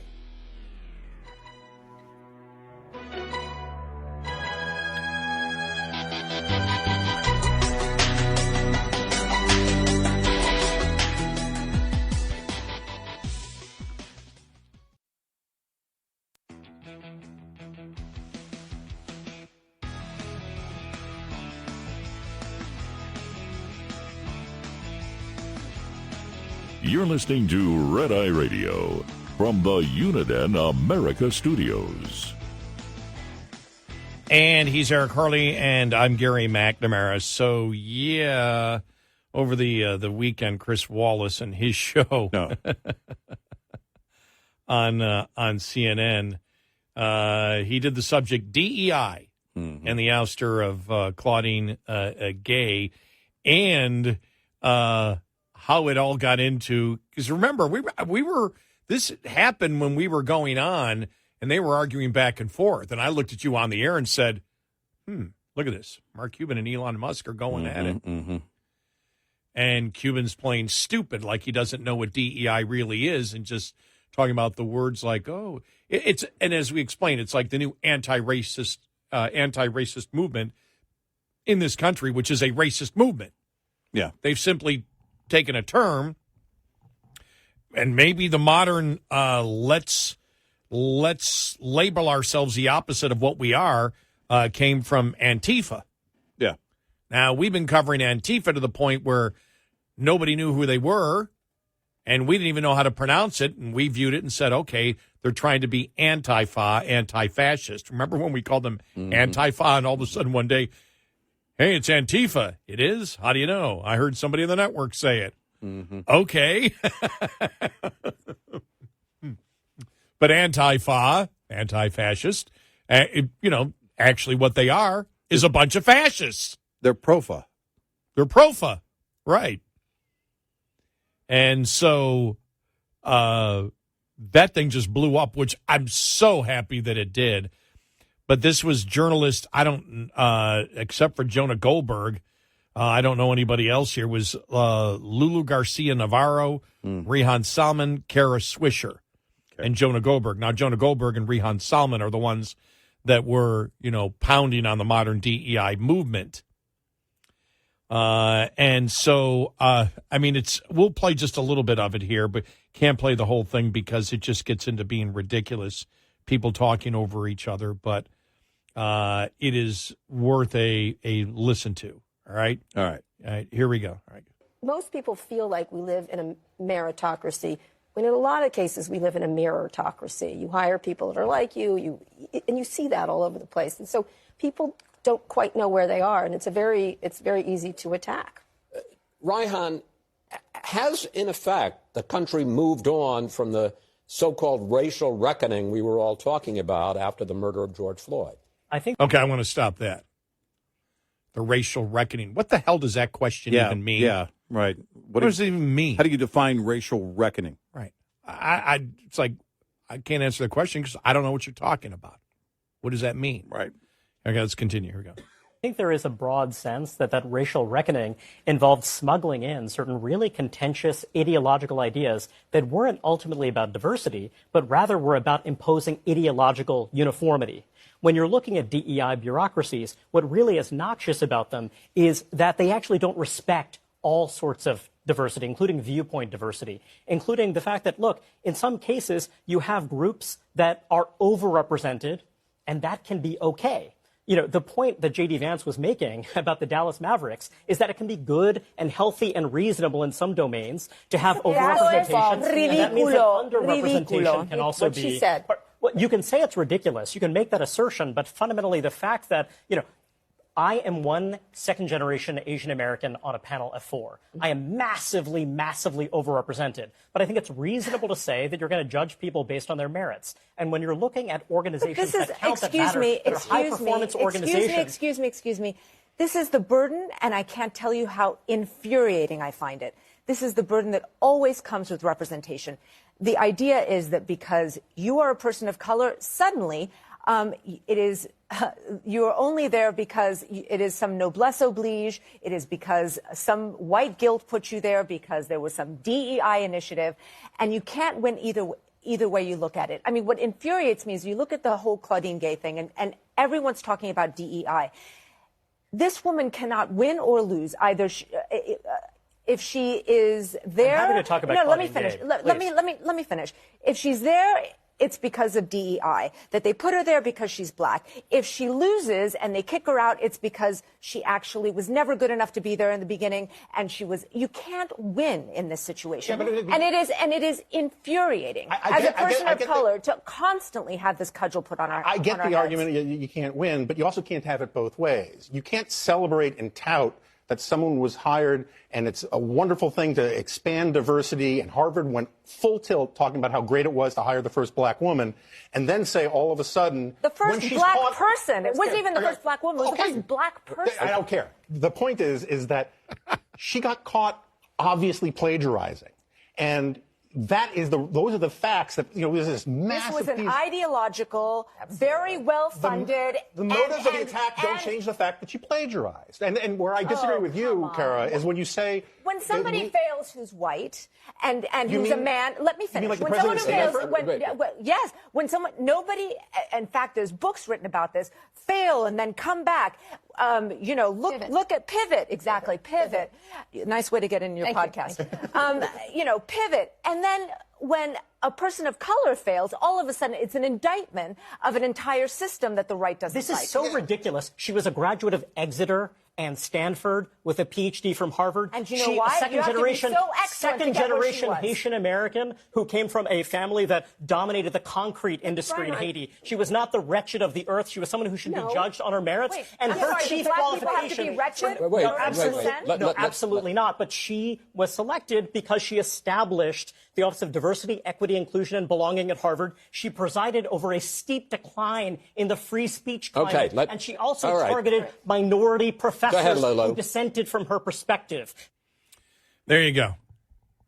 Now, at least Jonah Goldberg, and by the way, Jonah is also one of those that was promoting when we played an audio cut a few weeks back about the entire loneliness is an epidemic. I had him, but he was making good points. He was making good points here, though. And Raheem is the head of the Manhattan Institute. The other two obviously are, without question liberal. But the fact is, when you set up a system of DEI, and DEI says that skin color matters, and then somebody commits plagiarism, of course they're going to be open to that criticism that you're putting in unqualified people because of DEI. Right. Or if you're unqualified and don't perform, you're going to get that. You can't have it both ways. You can't say we're going to set up a system that obviously says you should get the job not because of merit, but because of skin color, gender, sexuality, whatever. Right. If you fail, that criticism is normal that you're going to get, that, well, you weren't looking for the best person for that particular job. Now, she said, for example, a white man wouldn't have to go through that. Well, that's completely wrong. Are you kidding If me? you look at Harvard, Yeah. Larry Summers got fired. Right. Because of that. And we've gone through the number of professors that have been axed from Harvard or marginalized because they have differing viewpoints. You can just tell. But it's funny because neither of them really give, I think, salient points, but they tell you how angry they are. Yeah. This infuriates me. Yeah. Yeah, I'm infuriated. I can't tell you how angry I am. I don't care how emotional you are about it. The facts are the facts. And, because part of DEI is also, well, this person didn't have the same upbringing, didn't have the same advantages or, privilege that someone else did, which is why we need DEI in the first place. And then when she, and by the way, makes mistakes or failure, you want to put it up as, you just want to categorize it as failure. Well, no, but what led to the failure? Her own actions. These were her actions that led to her failure. She owns them and nobody else does. Because what they're trying to say is, well, now she's a victim. Well, you're also saying in DEI, in the teaching of DEI and application of DEI, that, well, someone was a victim in their upbringing and they didn't have the same advantages that someone else did. And so we need to make sure that we recognize that and act accordingly. Well, now you're saying, well, wait a minute, she was fired because of her failure? No, because of her actions, and that, well, she's a victim here because of her skin color. Right. Well, but you admitted DEI wants victims, right, not merit, right, to choose who they put in. Exactly. And when you actually, equity, which means when you equal outcome, right, not based on merit, right. But DEI is set up that whites are culturally racist and the rest are victims. Right. Therefore, the victims must get the positions because the oppressors already have everything. Exactly. They're the ones that are selling the DEI. They're the ones that are selling the critical race theory. They don't even know what the hell they're selling. They don't even know their own rule book. Don't you even know that when you sell something like this, you say, we're a victim, we must get the position, Oh, okay, you committed plagiarism. Sorry, you have to go. She's a victim here too. Yeah, as Jonah Goldberg said, you can't have victim on both sides. You can't have it both ways. And, that's where they try and go with pretty much everything. The fact of the matter is everybody sees it for what it is. But that just blew up over the weekend, and it was like the response. And Cuban really wasn't responding to everybody, but there were a lot of people, well-known people that were just saying, well, we expect to see a different Dallas Mavericks team next year. Yeah, right. If you truly believe in the DEI that's being promoted. And they said, Mark, you're talking about what you believe DEI should be, not what it is. And if you believe that, even as a minority stakeholder now, then, and you're in charge of operations, from what we know, still after the sale goes through, then that should be a very different looking team. Yeah. And it's like, which means it would also be a very different performing team. Yeah.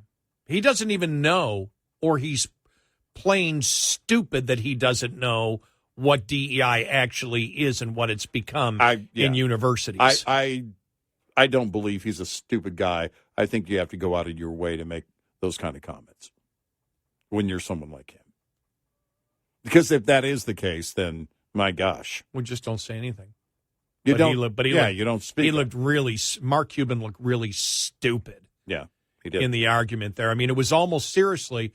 I know he's a billionaire, but he was arguing like a child. Yeah, it was really bad. Yeah. 866-90 Red Eye.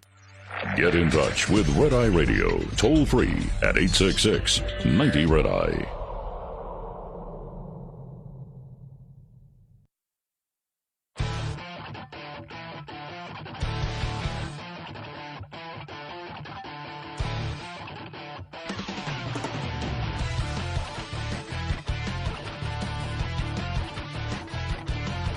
It's Red Eye Radio. He's Eric Hurley, and I'm Gary McNamara. Here's a headline. Speaker Mike Johnson, White House strike spending framework deal.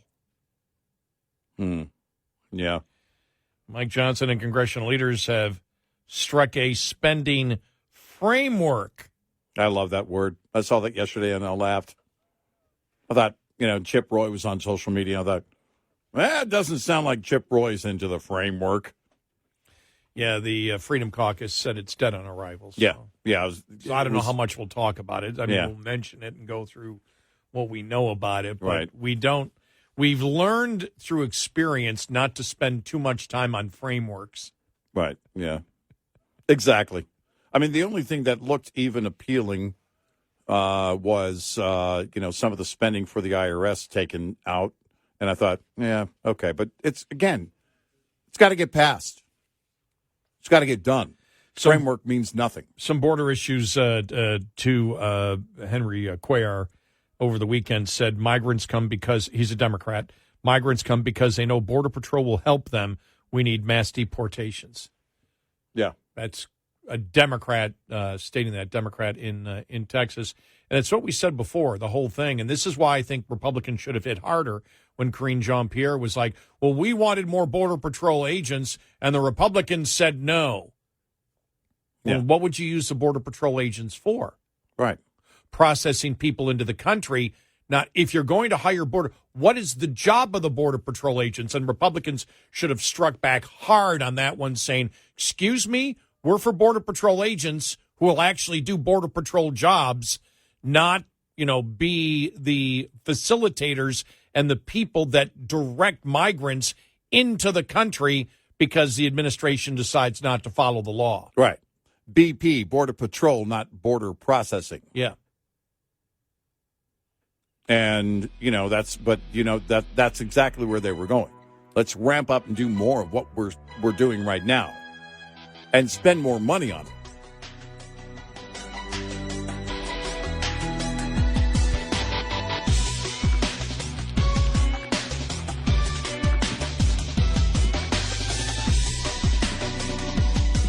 Top of the Hour News is brought to you by House Products. Visit houseproducts.com. This is Red Eye Radio on Westwood One.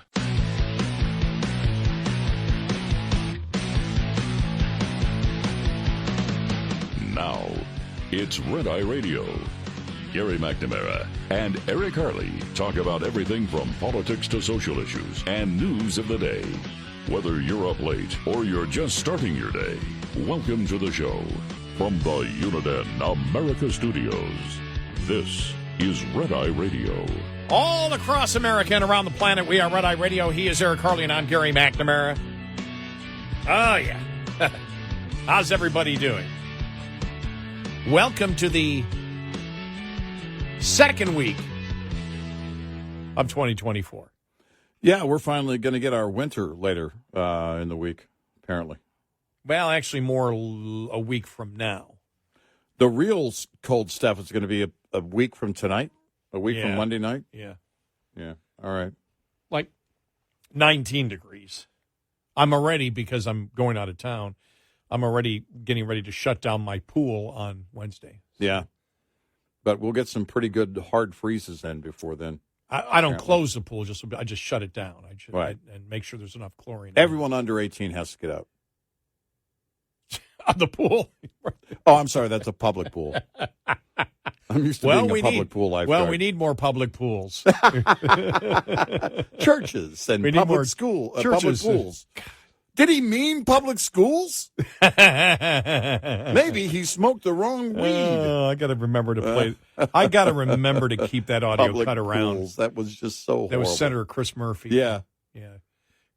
Talking about cure loneliness. We need to cure loneliness. Yeah. Cure loneliness with more churches and more community pools. Community pools. That's what it was. Yeah. Public. Yeah. Yeah. Community. Yes. Right. It sounds better. You're still swimming in the same stuff. But I'll let your imagination fill that in. Yeah, that was ludicrous. Maybe he meant community schools. I don't know. That was weird. I got to make sure I keep that one around. That was just such idiocy that we're dealing with. But it's already a contender for audio cut of the year, though. Exactly, and it's very rare that we have one by January. Right. But the whole Claudine Gay situation, Mark Cuban getting involved in it last week, and that going through the weekend about what he believes DEI is, and instead of not what he thinks it is, but what it actually is from the radicals out there. Yeah. Was just a joke. But I just thought I can't, because we're going to be talking more about it, but Claudine Gay's gone. Who knows how long she's going to be in the mix, or whether it just goes to, as it did this weekend, just the concept of DEI to begin with, which I hope it does. I hope that continues. I'm glad that Mark Cuban either showed his ignorance of what DEI actually is in universities, or he decided to make something up. I don't know which it is, because you and I were both basically shocked by it. But there was a great article, Beckett Adams wrote it in National Review. The Claudine Gay coverage is pure Calvin ball. Calvin ball, for people that don't know, comes from Calvin and Hobbes. It's a game they made up with the rules change whenever you wish to change them. And he writes, he goes, if they didn't have double standards, they'd have no standards at all. That used to be a common joke about certain news organizations. At this point, however, double standards would be preferable to whatever it is that we have now, which is best described as making it up as they go along. Where once there was lopsided coverage, but still predictable and relatively explicable editorial standards, there is now a Calvin ball style approach to reporting the news, with news journalism rules and standards being invented and discarded daily, and all in a clumsy effort to placate and protect certain parties. We know who that is. Unsurprisingly, the on-the-spot rule changes and fly-by-night editorial standards tend to go in one direction only, depending on whether the editors and journalists consider the story an affront to liberal pieties. Major media coverage of Claudine Gay's downfall as president of Harvard, for example, has been an absolute mess. Even as irrefutable evidence of her serial plagiarism became impossible to deny or ignore. For starters, major media initially tried to dismiss the story, relying on the say-so of Gay's colleagues and peers who claimed that the scandal was no scandal at all. In fact, in its very first attempt at covering the story, the New York Times published a report titled, "Harvard Clears Its President of Research Misconduct After Plagiarism Charges." The New York Times is ostensibly serious and a professional newsroom. As such, it should be familiar with the concept of plagiarism. It presumably has the resources and talent available both to investigate and recognize clear-cut examples of plagiarism when presented, yet rather than investigate for themselves multiple allegations of malfeasance, the Times chose in its first crack of the story to allow Gay's friends and allies to make a determination on the plagiarism charges, a determination the paper should have been able to make for itself. And it's not as if the evidence of Gay's plagiarism was under lock and key. The proof was readily available online at the time of the New York Times initial reporting, along with every other major outlet, including the Washington Post and the Associated Press. the Times was scooped on the story of Gay's serial plagiarism by journalists at smaller right-of-center outlets, including the Washington Free Beacon and National Review, and activist writers like Christopher Rufo and Christopher Brunet. The Times simply chose at the onset not to investigate and to accept the word of Gay's peers and subordinates. That would be like the Washington Post reporting several days into the Watergate scandal that it was not, in fact, a scandal because Spiro Agnew said so. All right, I know we're going back a long time, but that's pretty funny. Maybe I only find that funny. Weirdly, the New York Times wasn't alone in this. The Boston Globe, right across the Charles from Harvard, likewise relied on assurances from Gay's allies that the scandal wasn't one. But this is not even the worst of the coverage. Some in the press still act as if they don't know plagiarism when they see it. Others still pretend that plagiarism, an issue familiar to every single news organization, is now suddenly so nebulous that only outside experts can pass judgment. Others still insist that the real story is not one of obvious corruption in higher education, but a shadowy right-wing saboteurs that walk among us. Remember, the story of Gay's downfall is no more complicated than people noticing that she used other people's words and did not acknowledge it, clearly violating Harvard's own plagiarism standards. Yet behold the Washington Post news blurb.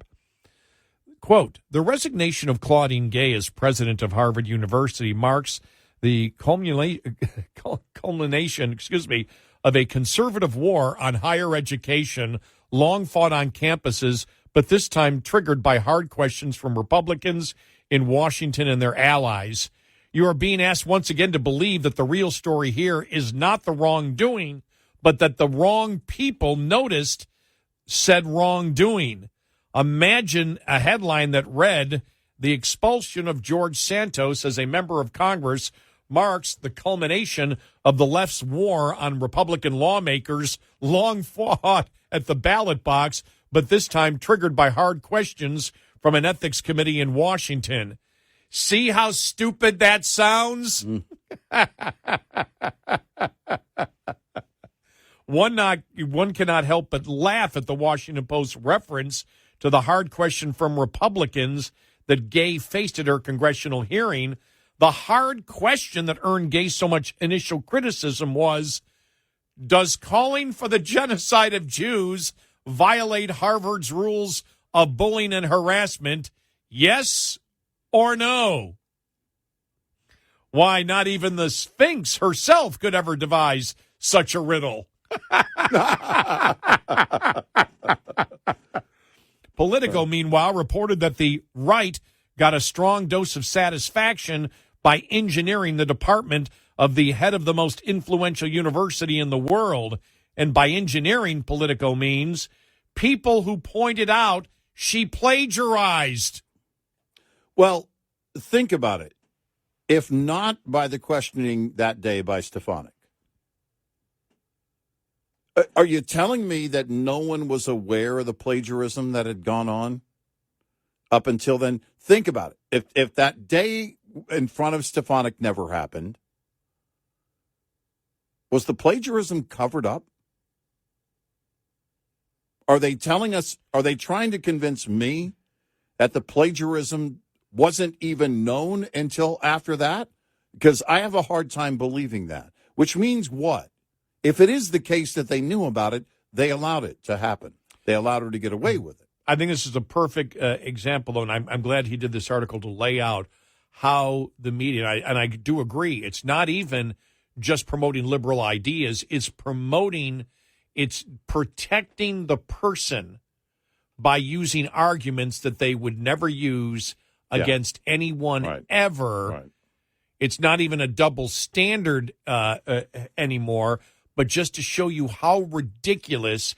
If you ever wanted evidence, and this is why this article is so important, if you ever wanted the evidence that the media, the mainstream media, is not journalism, they are political activists, then I hope we can get to the point where, like, after the Mueller report, when you had Republicans coming out and saying, we hope now that the media will see their wrongdoings and we'll get back to journalism ethics. And we said, Republicans, shut up. Yeah. Don't ask for something that's impossible. Just accuse them of what they are. The correct response was, we told you they're not journalists. They're never going to be journalists. They will protect the political narrative. They are political activists is what they are, and they need to be called political activists. I wouldn't even use, if I was a Republican, I would sit there and go, the political activists, what do you political activists have to say to me today? Yeah, right. You know, what's your right. questions today? Right. I'll view some people that I view as actual journalists, but the rest of you I view as political activists. And right there, that entire article, and I didn't get to the whole thing. I just wanted to read the important parts of it because it continues pointing out more things of just the ridiculousness of how the political activists in the media covered this. Yeah. I mean, you know, this is, look, we all see it. The liberal activists are having to go out of their way to try and protect it. And it's not working. And as you said, you know, we were playing the audio from CNN. You know, I'm outraged. I don't care. Yeah. I don't care what your feelings are about this. I really don't. I care about the facts. And the facts are, she's a bigot, and she plagiarized. That's on her. It's not on anybody else. And then they do go to the Associated Press report that we did hit. Was it last week or the week? Yeah, it was last week. Harvard president's resignation highlights new conservative weapon against colleges, plagiarism, read the headline to the Associated Report on Gay's resignation. And he goes, let's try this again using George Santos. George Santos's expulsion from Congress highlights the new Democratic weapon against colleagues, fraud. Yeah, right. In the story itself, the AP alleged that in referring to Gay as having been scalped, Christopher Rufo treated her as a trophy of violence, adding that scalping was a, quote, gruesome practice taken up by white colonists who sought to eradicate Native Americans. An obviously warped rendition of the historical fact, one that the AP editors later stealthily corrected. Because, as we all know, Native Americans scalped other Native Americans. In the same story, the Associated Press invented a caveat to temper the nature of the plagiarism scandal. In the case of Gay, it reported, the outrage came not from her academic peers, but from her political foes, led by conservatives who put her career under intense scrutiny. Since when has the origin of a factual claim ever stopped a journalist from reporting a factual claim?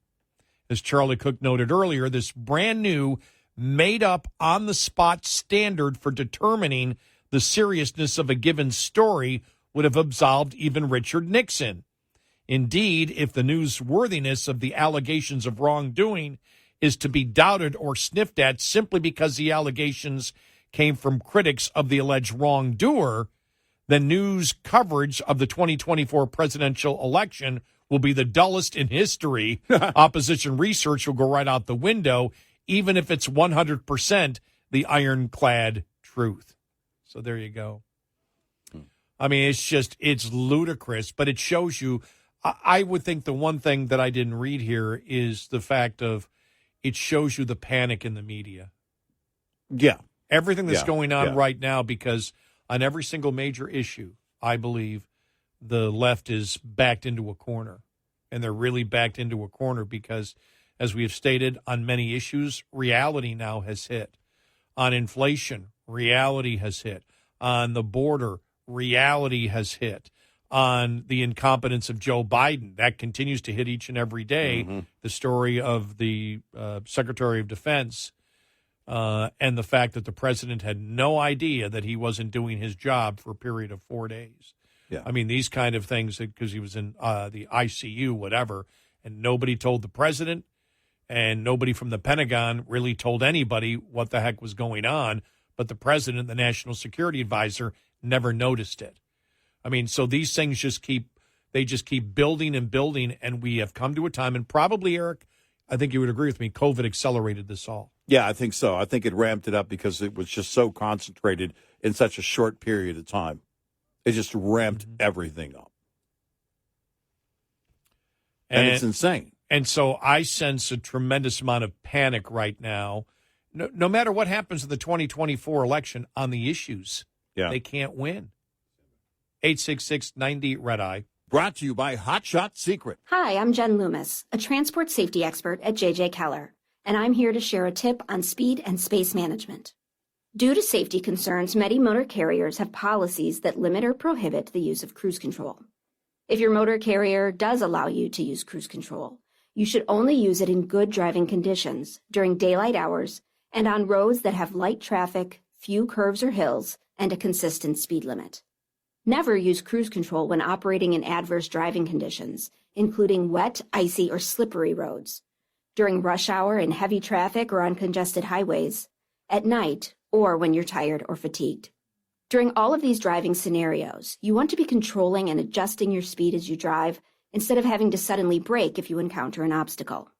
In the case of a slippery road surface, you want to be able to slow your vehicle by not accelerating instead of using the brakes whenever possible. This tip was brought to you by J.J. Keller and Associates. Visit us at jjkeller.com.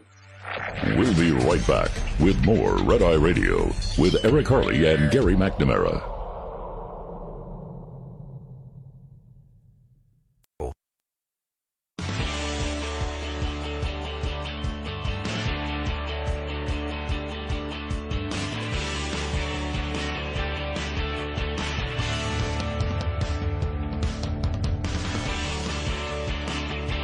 Red Eye Radio, he is Eric Harley, and I'm Gary McNamara. Coming up following the bottom of the hour, a framework budget deal has been reached. Oh, framework. Love that. Framework. Yeah, framework. And a Yonkers, New York school fires her basketball coach and kicks a player off the team after the anti-Semitic incident during the game, which, from what I read, was absolutely horrendous. Yeah. I mean, it was another basketball team playing a Jewish team. And there were things like, I support Hamas, you effing Jew, end of quote, was one of the quotes that was and said if by I'm an one player official, to another. The game ends there. Everybody out. Wow. Unbelievable.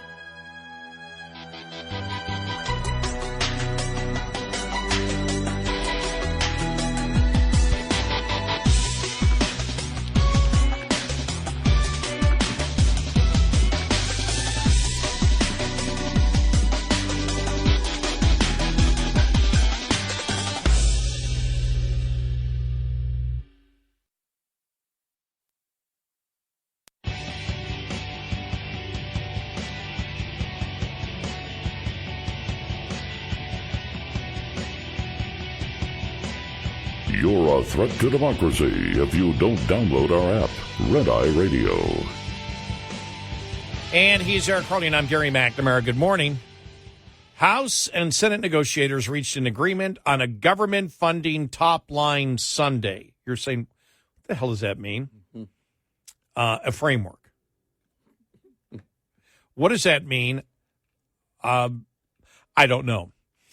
Taking a critical step toward avoiding a shutdown later this month.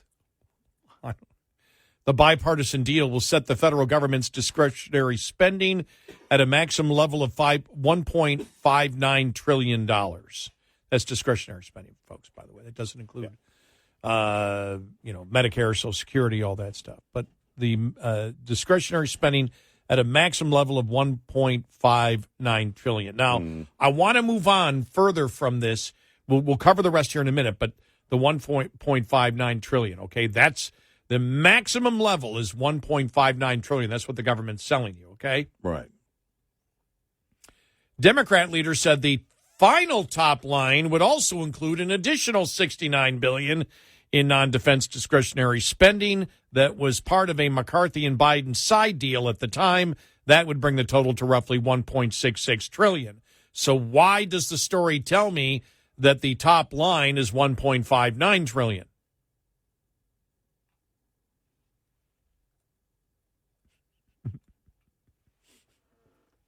Mainly In fact, because they don't have a deal? Not only that, but the bipartisan deal will set the federal government's discretionary spending at a maximum level of $1.59 trillion, except we don't want to put it up to $1.66 trillion, so we're leaving out, or whatever it is, 1.6, whatever.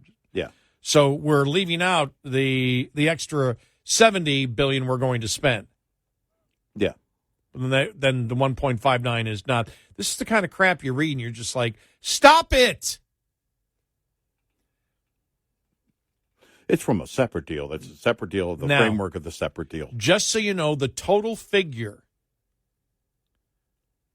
the 1.59 trillion figure, was part of an agreement mandated by the Federal Responsibility Act last year, a compromise reached during debt limit talks between President Biden and then Speaker Kevin McCarthy. Oh, so then it's good to know everything changed. So then the additional $69 billion, again, part of another side deal made by McCarthy and Biden. And so it looks like the amount is exactly the same as what they were promoting during McCarthy. Oh, no wonder he's leaving. My work here is done.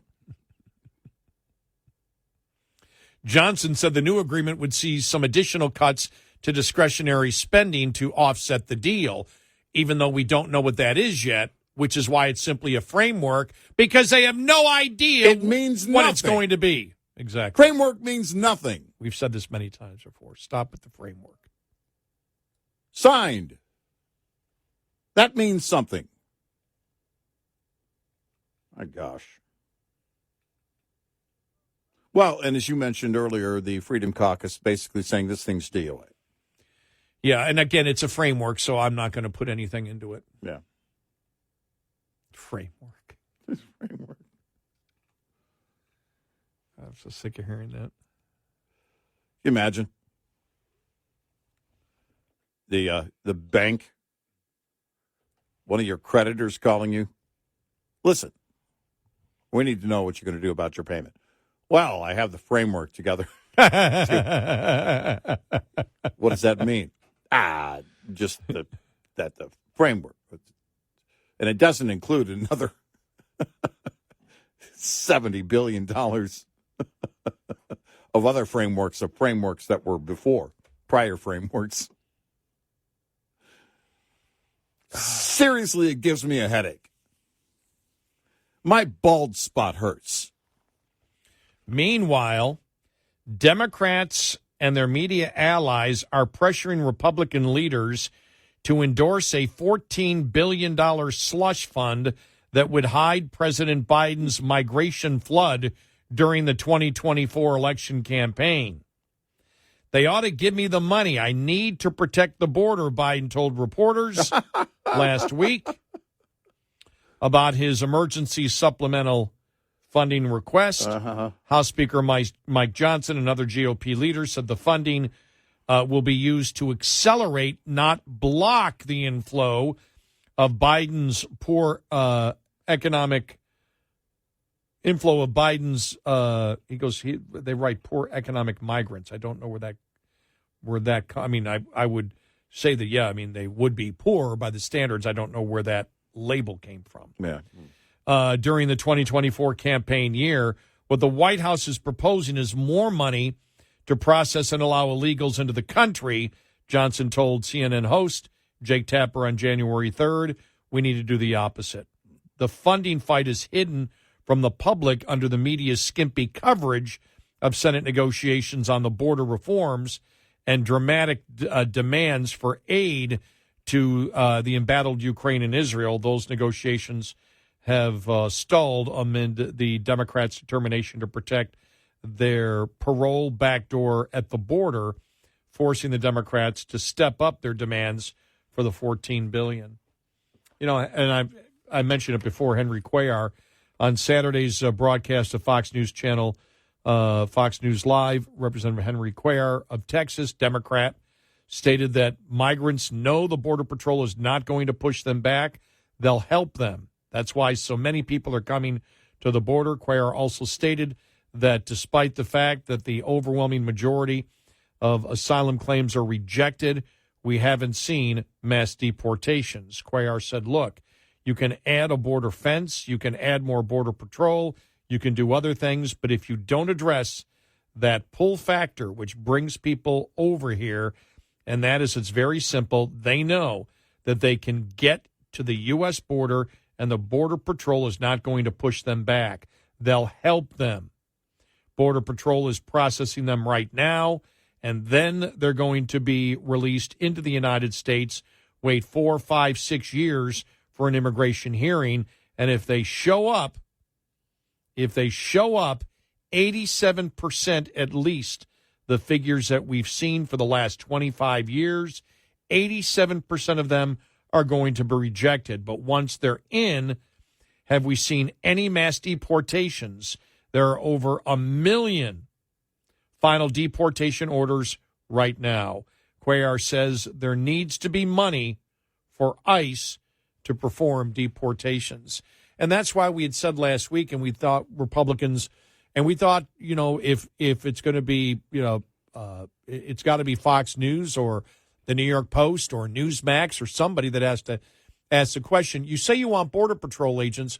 With those Border Patrol agents, you say that the Republicans don't want Border Patrol agents. I don't know any Republican that does not want extra Border Patrol agents to keep people out of the country. Right. What the Republicans tell me they reject are Border Patrol agents use not for border patrolling, but for border processing and allowing the migrants into the country. Right. If that's the case, that's where you have the problem. So you're not being honest with the American people because you're telling them, you're giving them the impression that the Republicans don't wish to close the border, and you really can't make that case. Yeah, right. But that's what they're trying to do, and that's where we get into more, Eric, of the line that is just pathological, which makes even, the whole Lloyd Austin defense secretary disappearing or being in the hospital and nobody knowing it or nobody telling anybody and the president completely clueless for 4 days. It's just what a complete stinking mess this administration is. Well, it is, and over again, as they try and position things for November 5th of this year, it just comes flying back in the wind at them. Everyone knows on the border, everyone knows who's responsible. It's Joe Biden. Everyone knows who has the ability to change it. It's Joe Biden. He doesn't have the political will to change it. There's no intention by Joe Biden or any Democrat, other than a handful of border Democrats, that politically want to do something different. You're not going to convince Joe Biden he needs to do an about-face and this bold-faced lie. I need money so I can secure the border. I'm sorry, your guy Mayorkas told us it was already secure. Yeah. Several times. Which is it? And now says it's not. Yeah. No, the lines are very apparent, and the equation is very apparent. They're also lost in the back and forth. The Democrats and those in the Biden administration believe that the back and forth, the day-to-day back and forth, that you and I and our listeners and those, who insist on getting involved and being every day caught up on everything that's going on, every detail of everything that's going on. They believe, the Biden administration believes that the average American is caught up in that. But the average American sees, look, the average American isn't sitting going, I can't wait for the latest inflation report. They've already paid for it. They know. They go to the grocery store all the time. They pay for stuff every day. On the southern border, it doesn't matter whether you're in a border state or not. Every town is a border town. Every state is a border state. They see what's going on. They know who's responsible. Yeah. So the political back and forth of it doesn't resonate. They can lie all they want to, but they can't change the truth. I saw Denver at least $150 million. It's going to cost them. Yeah, right. And it's not going to be turned around. The reason that you have Mayor Brandon, Mayor Johnson in Chicago, and Mayor Adams in New York City is because their constituents are screaming. And Brandon Johnson in Chicago has got to be hosting here in just a matter of months the Democratic National Convention in his town. And things aren't going well for either of them when it comes to their approval ratings as mayor. So they're screaming, blaming it on Greg Abbott. That's bogus. Everybody knows it. That seemed to die by the time we got to Sunday, it really did. It really did. It really did, because there's no way to do unless it was just the fact that the left, and we had stated this back after January 6th, probably January 7th or January 8th, we said no matter what defense you try to give, you cannot win the imagery of not even the people inside, but it was the people crawling outside on the building. Yeah. That was the kind of stuff you just don't see. That was the and even inside, what was going on inside the building. And there were a lot of different things going on. It's a pretty big building, so whatever happened in one area may not happen in another area, but it's the only thing they got. So you knew that everything was going to be January 6th over the weekend. So everything else moved to the border. But the thing is, that is driven by the Democratic Party on January 6th. That's driven by them. And on the other side, by some members of the Republican Party, with what they view are injustices. As we've always said, I want more transparency on everything that happened on that particular day. You can get all the transparency in the world. You're not going to win that imagery with the American public. Right. We said that from day one. You can even have some victories with some of the people were they overcharged? And I believe they were. And you may have court victories down the road, but it's still not going to change the American public's impression. That's already determined. That's over with. In fact, that's not even on the top of mind of any voter. I was about to say, it is something they've already compartmentalized. Whether they see it completely accurately or not, they've already compartmentalized it, and it is behind them. And keeping it alive for any reason is ludicrous. And so that, but the Democrats had to bring it up. I mean, that was driven by the media yesterday. And we said it, we said it back then when it happened. They're going to use this in 24, and they're not going to stop between now and November 5th. 866-90 Red Eye. Coming up, more with Gary McNamara and Eric Harley. It's Red Eye Radio.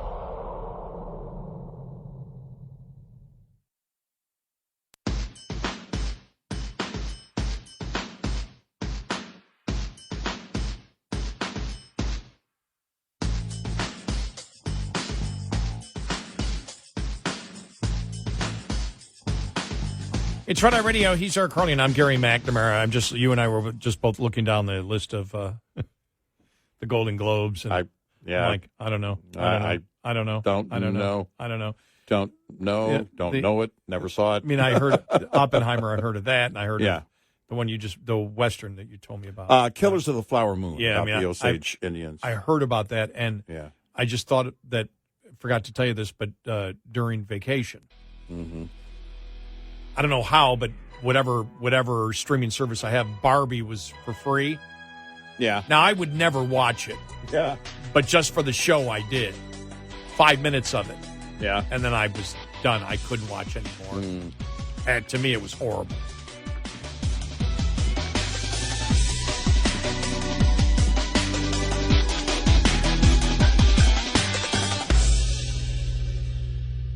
This is Red Eye Radio on Westwood One.